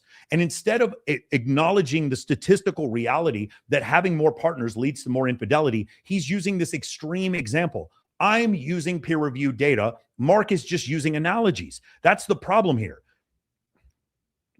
With, I don't know, 10 guys, whatever. But she's honest with you. She always shows up when she says she's going to show up. She does what she says she's going to do. She's very loving. She's very caring. She's never broken your trust once. Which one is likely to be a better partner? First one. Because she's had 10 different partners. Or well, she had 10 different relationships. Why haven't those worked out? Well, you would have to ask her that and find out. Right. Because people are complicated and they have different life stories. All right, so let's ask a question here. If a woman asks me, what do I do for work? How tall am I? How much do I bring it home? Why can I ask you, what's your body count? You have standards. Why can I have a standard? Standards are fine, but I think all of those things that you just listed are arbitrary standards. And if I was surrounded by women right now, one of my claims would be height shouldn't matter. Ultimately, when you look at what drives relationship satisfaction, relationship success, these things are very low on the list, yet we tend to focus on them. We tend to over-index on them because they're very easy to measure. It's very easy to like compare 4 versus 6 or 6'2" versus 5'11", right? And so that's what everybody thinks about and talks about when it's actually, when you look at the research of like what makes for a happy relationship, these things aren't even on the map. Okay, so if a woman has, let's say, 12, 13, 17 bodies, how many relationships have you been in? 3. What's up with the other 14 people? She probably likes the party. Then go party. We don't have to be together. Thank you. Again, this is the correct answer. This is actually the correct way to frame this. The problem with the whole damaged car thing is that immediately once you make that claim about a woman damaged or whatever, all the women who are listening have just been shut out of the conversation. I'm trying to build a bridge. And so when you have conversations like that, you're not building a bridge. The other side is not going to listen to you once you say stuff like that. You can or maybe she used to like the party, but now she's ready to settle down. Not with me. Go. If you open, if you can decide who you open your leg for, you can't decide who gets down on one knee for you. Can I ask why not with you? If everybody's had a turn and nobody's enjoyed it, why do I want to get you now? All right, we got pause there. You've been voted out by the majority. It's just good. Yeah, we needed to pause there because he made a really, really good point. The problem isn't like, hey, if everybody got a turn and they didn't want to settle down, why do I want to do this? While that may be a little bit draconian, a little bit reductive, the reality is there are certain, like we showed in the peer-reviewed data, there are certain aspects of high levels of sociosexuality that lead to infidelity. He's just making an analogy to get to that point. If I had been on this show and I had brought up like 12 peer-reviewed pieces of data, they probably would have cut me out of the show because it would have been boring. But I'm still right. And remember, I told you guys this before. This episode is not here to be entertaining. It is here to be thorough and clinical. This is a clinical debunking. I'm not pro-manosphere as much as I'm anti-bullshit. And I'm tired of the gaslighting. I'm tired of this straw manning of these points that are legitimate points. Body count does matter. It does. And the thing is, can you get over it? Of course. But the problem is we live in a society where women are encouraged to, under every circumstance, to sleep with as many men as they can. Don't tell me that I'm incorrect. I'm not Kamala Harris. I'm not the person who decided to have Cardi B and Megan Thee Stallion and Glorilla and Jennifer Lopez to come up at the DNC. That wasn't me. That was them. Don't tell me that what I'm saying is incorrect when I can continually show you evidence that it is not incorrect. How you doing? What's up, man? Doing well. Nice to meet you. Okay, I just want to point out one more time real quick. This is for me and Rollo. Jubilee. Glenn Lawrence used to produce our show. Are we that hard to get a hold of? I'm just asking a question. I'm just asking. So, I'm going to concede with you. Body count doesn't matter to the way that people think about it. Okay. There's no dickometer in front of the top of a woman's vagina that tells you how many thrusts per minute that she's had, right? So let's talk about. There is. I haven't seen one. We agree on that. Okay, cool. But let's talk about what a sexual risk does talk about. Every time you have sex, you're putting yourself in a very risky situation, right? A woman is getting penetrated. A man is having his way with her. So if a woman has a high body count, it does speak to the level of risk that she's willing to put herself in. And that could be questionable. Be like, well, but she's willing to put herself in risky situations like this. What other risky situations that she might be able to put our relationship in? If this is this is an interesting point. It's not incorrect, but my point is before, when we go back to the studies about sociosexuality, that's an academic way of describing exactly what he said right here. Behavior pattern. That's where I would say body count matters. Most of the people are talking about, well, by the way, if you go look in the comment section of this video, of the YouTube video, and you go on Instagram, you're going to see a bunch of people saying, cite the study, show the study. What I'm going to do is I'm going to take all the studies, I'm going to stack them, and I'm just going to say the year, the author of the study, and the title, and I'm just going to copy and paste it in every single person who says, cite the study. There are studies, there are clear academic studies that show that there is an alignment. Or the body count matters because like they want to have make sure she's pair bondable, whatever. Right. A virgin will cheat on you just as quick as a woman that had 1,000 bodies. I'm with you there. 100%. But I'm not really sure what Glenn's point is here. Glenn seems like he's trying to make friends with Mark by conceding the point. I don't really understand what's happening. Comes to the behavior pattern, the characteristics, that speaks more to why body count could matter and should be factored in the decision if you're going to be willing to take risks. I'm not trying to take some of these risks with you. I think you and I are actually pretty close on this. I agree with you that personality and character traits is ultimately what matters. But my argument is that there's much better ways to find out if somebody's a risk-taking person than asking them for their body count. Yeah, you're never going to find out a woman's body count. Are there much better ways? I mean, when we look at specifically for sociosexuality, I don't know if there are. I think there might be a few better ways, but I'm not sure. I actually think that's a pretty good way. Right. Well, and it's also just arbitrary. I mean, take her to a fucking theme park and see how many roller coasters she goes on. Like, there's other ways. See if she gets on the carousel, and she chooses the carousel first, right? No, I'm with you on that, because I would say, you know what? Observe what she can observe, her behavior. How does she treat you? Does she treat you better than anyone else has ever tried? 100% agree with you. My point, though, and this is where body count is, I think, a bad proxy for what you're talking about, is that people are complicated, man. Yeah, people change, people grow, people go through phases. Like, some people have like fucked up histories and background. Yeah, I was a fucking mess when I was young. I racked up a huge body count. Now I'm in a very happy marriage. Body count is a weak data source. Oh yeah, I would say that in the grand scheme of things, but not in a micro correlative, factor. Now let's be honest. Like, most of the reason why people are saying the body count matters is because they don't have sex enough. They're more. I do think it's kind of interesting here. Like, I don't know what Glenn's doing here. I'm not trying to criticize Glenn, like he's having his moment, but it really feels a lot like Glenn is trying to make friends with Mark, and that this doesn't feel like a debate point. Am I wrong? Does anybody else see kind of what I'm seeing here? About being her best. And Dr. Ryan Taban on my own podcast said that, being her best is more important than being her first. Yes. Because her first could be this guy who's like 6'3", tall, he might be a pro ball player. Yes. And you want her to be following up after that one body count? Probably not. The body count obsession is men's insecurities being projected onto the women. I agree with you. Okay, here we go. Men's insecurities being projected on women. That is the one that we are waiting for. Hold on. Let's go to, let's actually go to all these real quick. And then we'll get to more super chats. I didn't expect to get this many super chats. So let's go through the test drive theory. It was tested and lost. So if you go out and test 5, 6, 7 cars, you may be able to have a much more informed decision. They've had a lot of different experiences. So when they commit to you, they're making a much more informed commitment. I replayed that 3 times because I honestly couldn't believe that he said it. This was the single statement that I got sent by several people telling me that I need to react to this because of this one. This exact theory has been tested in the literature, experience versus restraint, head to head. So let's go over this first one here, which is sowing wild oats, the direct test. This is, you guys can look at, this is Personal Relationships 2013. Pitted the experience helps you choose theory against sexual restraint. More lifetime partners predicted lower sexual quality, worse communication, lower stability. After controls, the test drive theory lost. Next one here, sexual timing and marriage quality. If experience produced better matches, early sexual compatibility testing would improve marriage. The opposite, waiting longer, predicted better communication, satisfaction, sexual quality, and stability. One more time. I'm going to take my face off of here. Guys, go ahead and screenshot this. I really, really, really want you guys to screenshot these. I really appreciate that, so that you can take this with you to dinner. So the trick is screenshot them, give them all to ChatGPT, and then that way you'll kind of have this list as sort of a cheat sheet for when you have to deal with discussions about this. Next one's peer-reviewed from Psychological Science, casual sex orientation and marital decline. This one is follow newlyweds for years. Spouse oriented towards uncommon sex showed a steeper decline in satisfaction and more divorce. The informed communities got worse faster, not better. Okay, that was the first claim that he made. Let's go to the other claim here. Does experience make it better? Ask the woman. This is from Evolutionary Psychology 2016. This is my man, David Buss.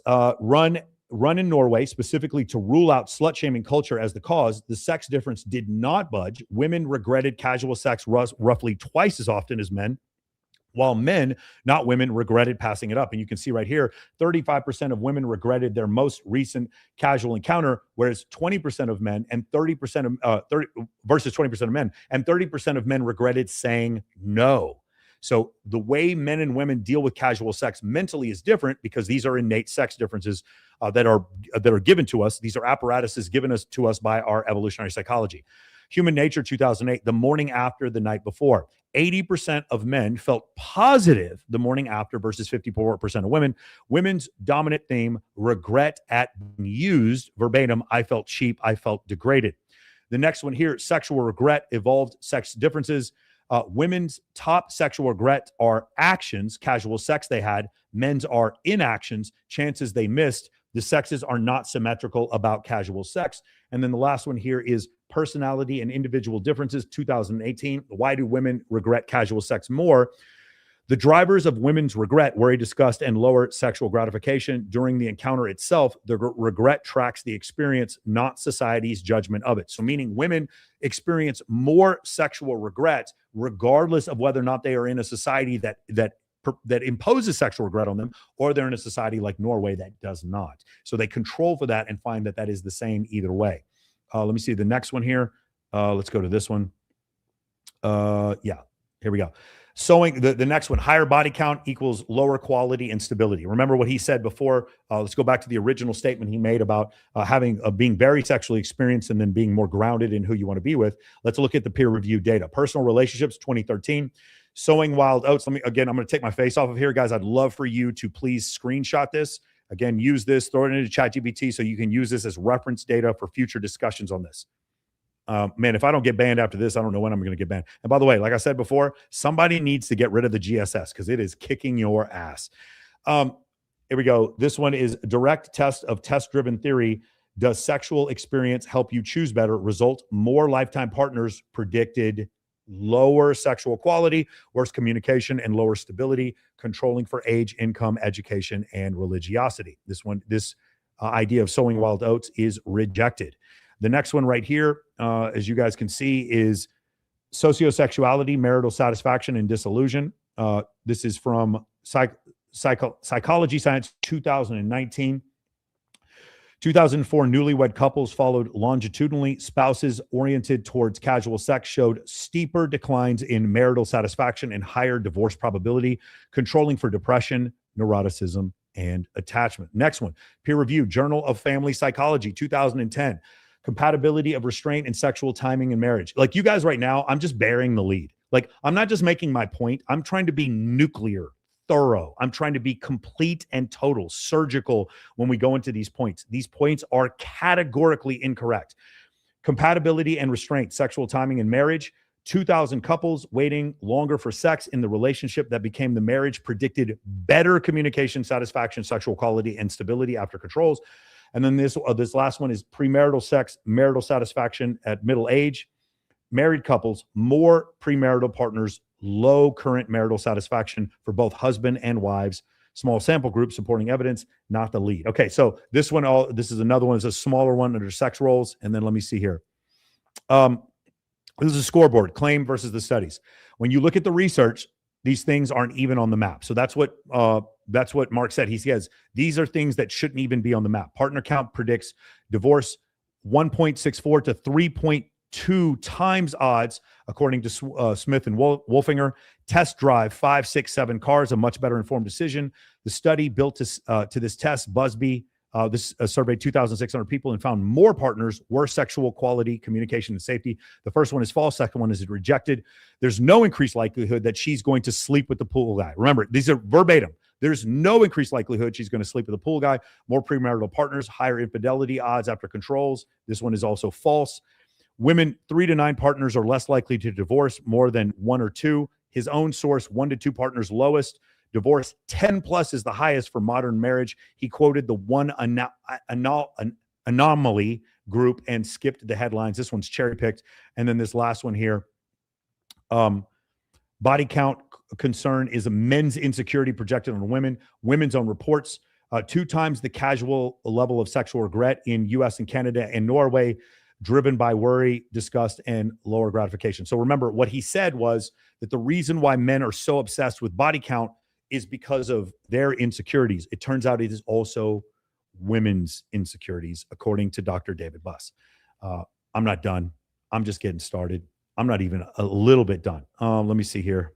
Let's see, how far are we through this one? Okay, 47. Let's keep going. I'm not done. Let's keep going.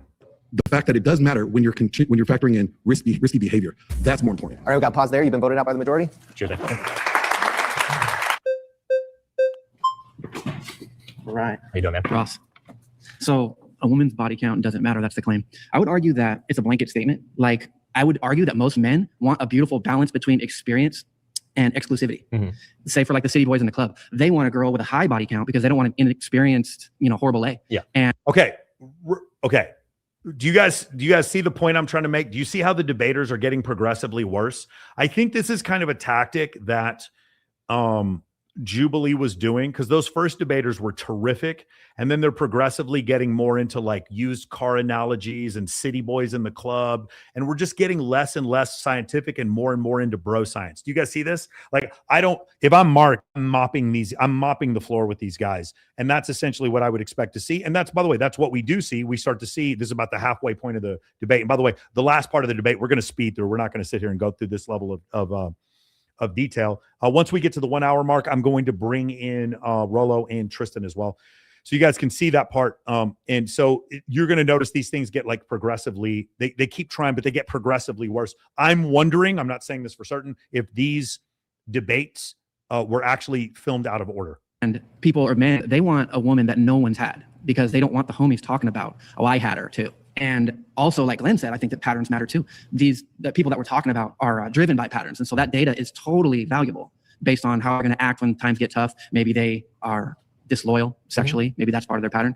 My argument here, though, is that all this kind of pontificating of like, what does it mean if she's been with 6 guys? Or what does it mean if she's been with 1 guy? Like, it could mean this, it could mean that. Just talk to her. Just talk to her. Go on the date, get to know her. That's going to tell you 100 times more than like a number in a spreadsheet. So this is the problem, is we're going to go into this in a little bit later. So often women will state preferences for what they want. Men will too. And the preferences will not line up with who they end up dating. That's number one. Number two, if I were to say this to women, I was like, hey, ladies, how many of you have gone on dates with men? And it turns out that these men are not exactly the men that they reported to be. A lot of women would say, yeah, that's frequent. You hear the term narcissist being thrown around. So the idea that when women go on dates with men, that men are deceitful, that's not something that's controversial. If I were to say the opposite, which is women can often be deceitful as well when you go on a first date with them, that all of a sudden is controversial. And by the way, here's the other thing. I know for a fact that Mark Manson knows this because he was a dating coach for a long time. My point is, one of the rule number 1 in the Men of Action program is that we don't listen to the words. I'm only interested in people's actions. I'm not interested in anything else. I'm not interested if you tell me you're going to pay me on Tuesday. I'm only interested if I got paid on Tuesday. That's it. That's the only thing I look at. So while I say we're never going to know body count, I do agree on that point. The idea that listening to what she says is the key to knowing whether or not she's trustworthy is also just as incorrect. The trick is not what she says. The trick is not guessing her body count. The trick is to observe her behavior, observe her actions. I understand that. Walking both sides of the line, both walks of life, I would like to have my partner be less experienced and more loyal so that her sexual compatibility is malleable. Do you guys see this problem? The problem here is this is a debate, and he's telling him what he wants. This is not how Socratic debates are not supposed to work this way. You can occasionally bring up your own personal experiences if it's useful, but like the problem is that's his whole argument.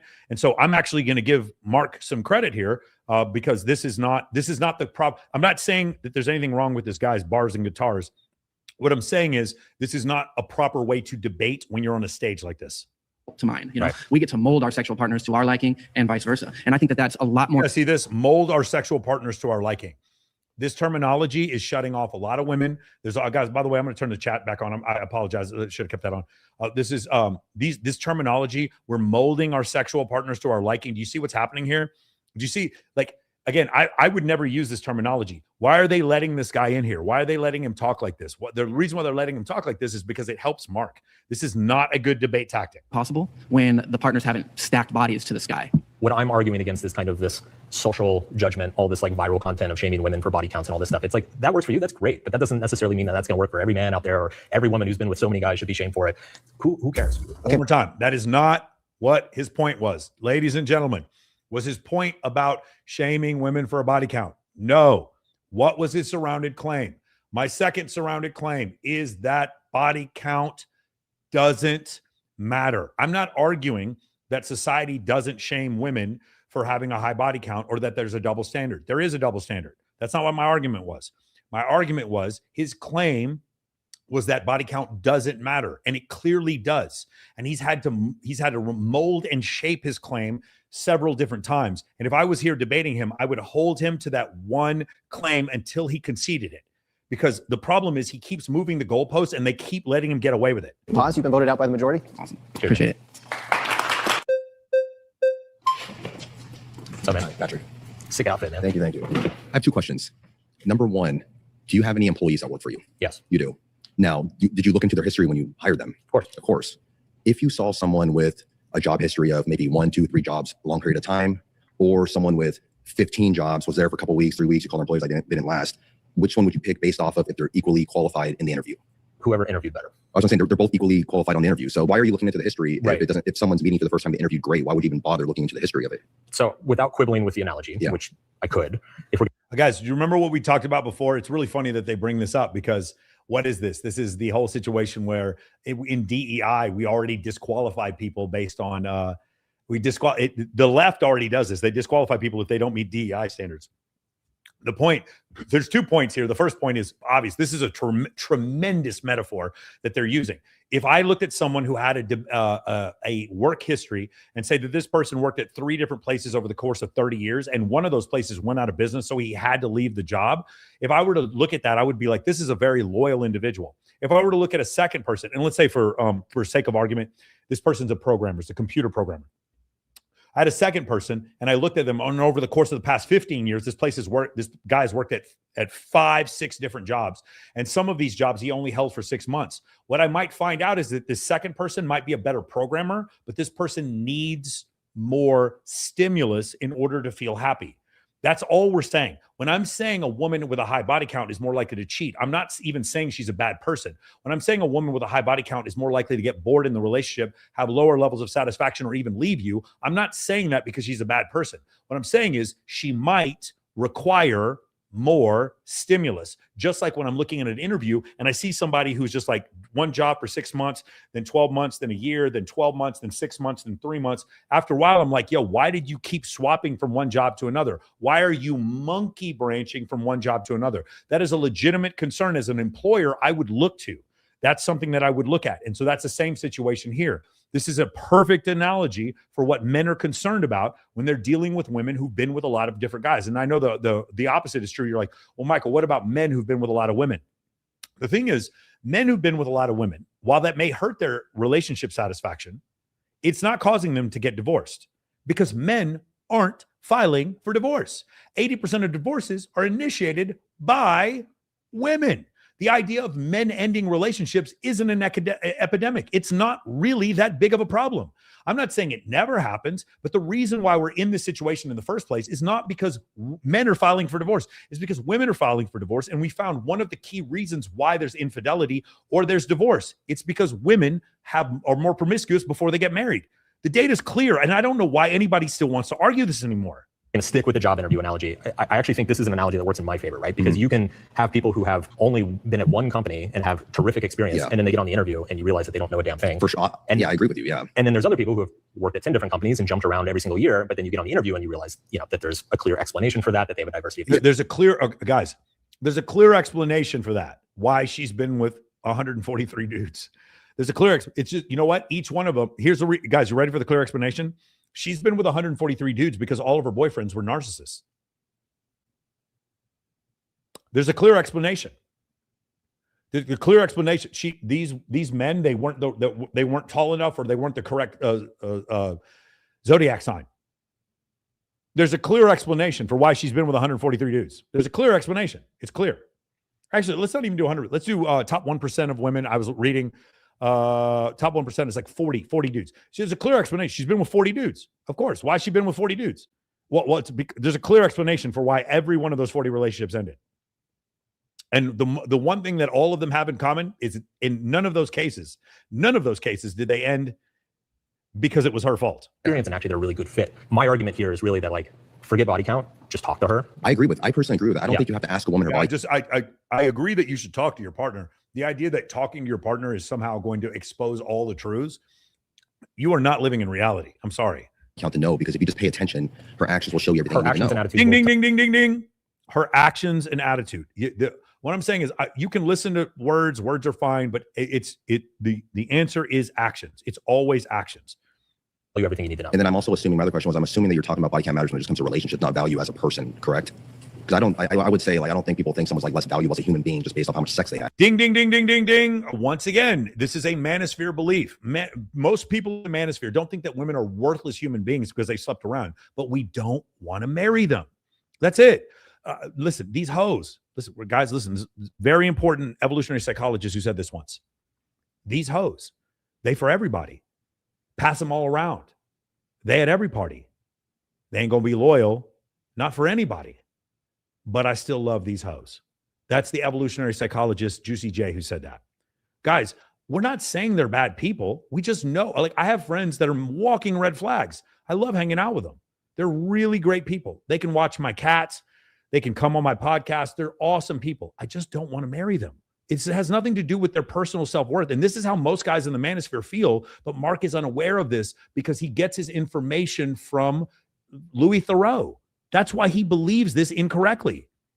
But maybe to a relationship, some guys may find that a less valuable someone that's been around. You know, some people do. So, yeah. But to that latter point, yeah. there is absolutely some demeaning language within the manosphere around women around that, and that is very much what I disagree. I mean, I think that's just projection insecurity because they want to disqualify someone from the beginning to, you know, sue their rejection. Personally, is what I think. Pause there. You run out of time. We're gonna move on to the next problem. Thanks. All right, thank you. My next surrounded claim is that porn has done more damage to men than feminism has. This one's gonna get good. This one's going to get good for you guys. This is the other one. This was like the big payoff for me is when he said this, because there's a reason why a lot of this stuff happened, and we're going to go over it. Nice to meet you too, bro. Feminism, straight pipeline to abortion. Okay. Abortion kills upward of 1 million Americans every single year. It's 3,000 men, women, and children dead a day. Right? If we're talking about comparatively on what's had the greatest impact on taking away manpower from America, I have to say without a doubt feminism by far. What do you have to say about that? I was not expecting to go down the abortion road. I don't see how this relates to like men's mental health and agency in the world. We're comparing feminism specifically, right? Yeah. To porn. Yeah. So of course, porn is degenerative as well. I say we get rid of both of them, feminism and porn. Okay. Definitely. But hey guys, real quick, I just want to point something out, and we'll get to the super chats in here in a second. One of the problems that Mark has at the end, he leaves a comment on the YouTube video, and he says, even though some of these viewpoints were despicable, that's what he said. He said that they were despicable. I think it's important for us to engage with the other side. I want you guys to write in the chat the despicable content that Mark has been faced with. I want you to tell me all the time someone has said something despicable to Mark, because I've heard things that where maybe I might disagree as an opinion, but apparently if someone disagrees with you, their opinion is now despicable. If you guys have heard a single despicable remark, I'd like to hear what it is. Also, by the way, you know what? Fuck this. I'm just going to show you. Where's it at? Oh, no, I got to pull it up here in a little bit. Okay, I'll show it to you guys in a second. But yeah, let's keep going. we're comparing feminism and the destruction that's had on men as a whole in America versus porn. We have to like say that the lives actually being taken. Obviously, you see abortion as murder. Absolutely. So your argument is that the murder of all the aborted fetuses is vastly outweighs any damage that porn could ever do to. Extremely. Another caveat to that: the porn and feminism come from the same place. We could talk about that later on a different interview. The same destruction of the nuclear family was because porn has been around for thousands of years. Let's say the people who own OF right now. Let's say that the most profound ability to make the America's daughters prostitutes from the young age all the way to the high age, right? And the vast majority, like they say, what 35 to 40% of women right now over 18 going up to 45 are on OnlyFans right now. That's not true. Absolutely ridiculous. But yes, I actually have the actual numbers from OnlyFans. Okay, so I don't know if this was like a plant or a setup, but the idea that 35% of oh no. Yo, can you guys still see my stream? Those of you guys on YouTube, can you guys still see me? Yo, did I get kicked off? Hey guys, can you give me a 1 in the chat if you guys can still see me on YouTube? Give me a 1 in the chat if you guys can still see me on YouTube. Hold on a second. Let me check it out. I just got a text message. Let me see here. Stream unavailable. Bro.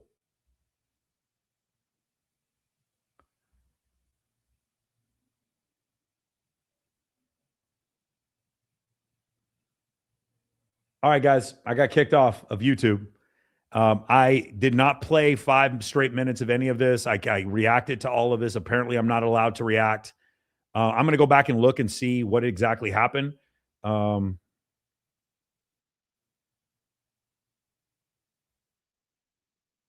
Okay.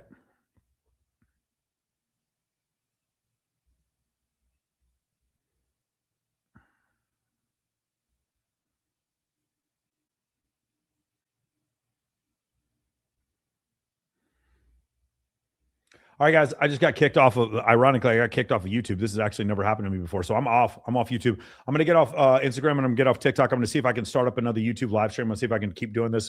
If possible, I'll let you guys know. Actually, you know what? I'll just keep you on. You guys can stay on Instagram. Let me see if I can do this again.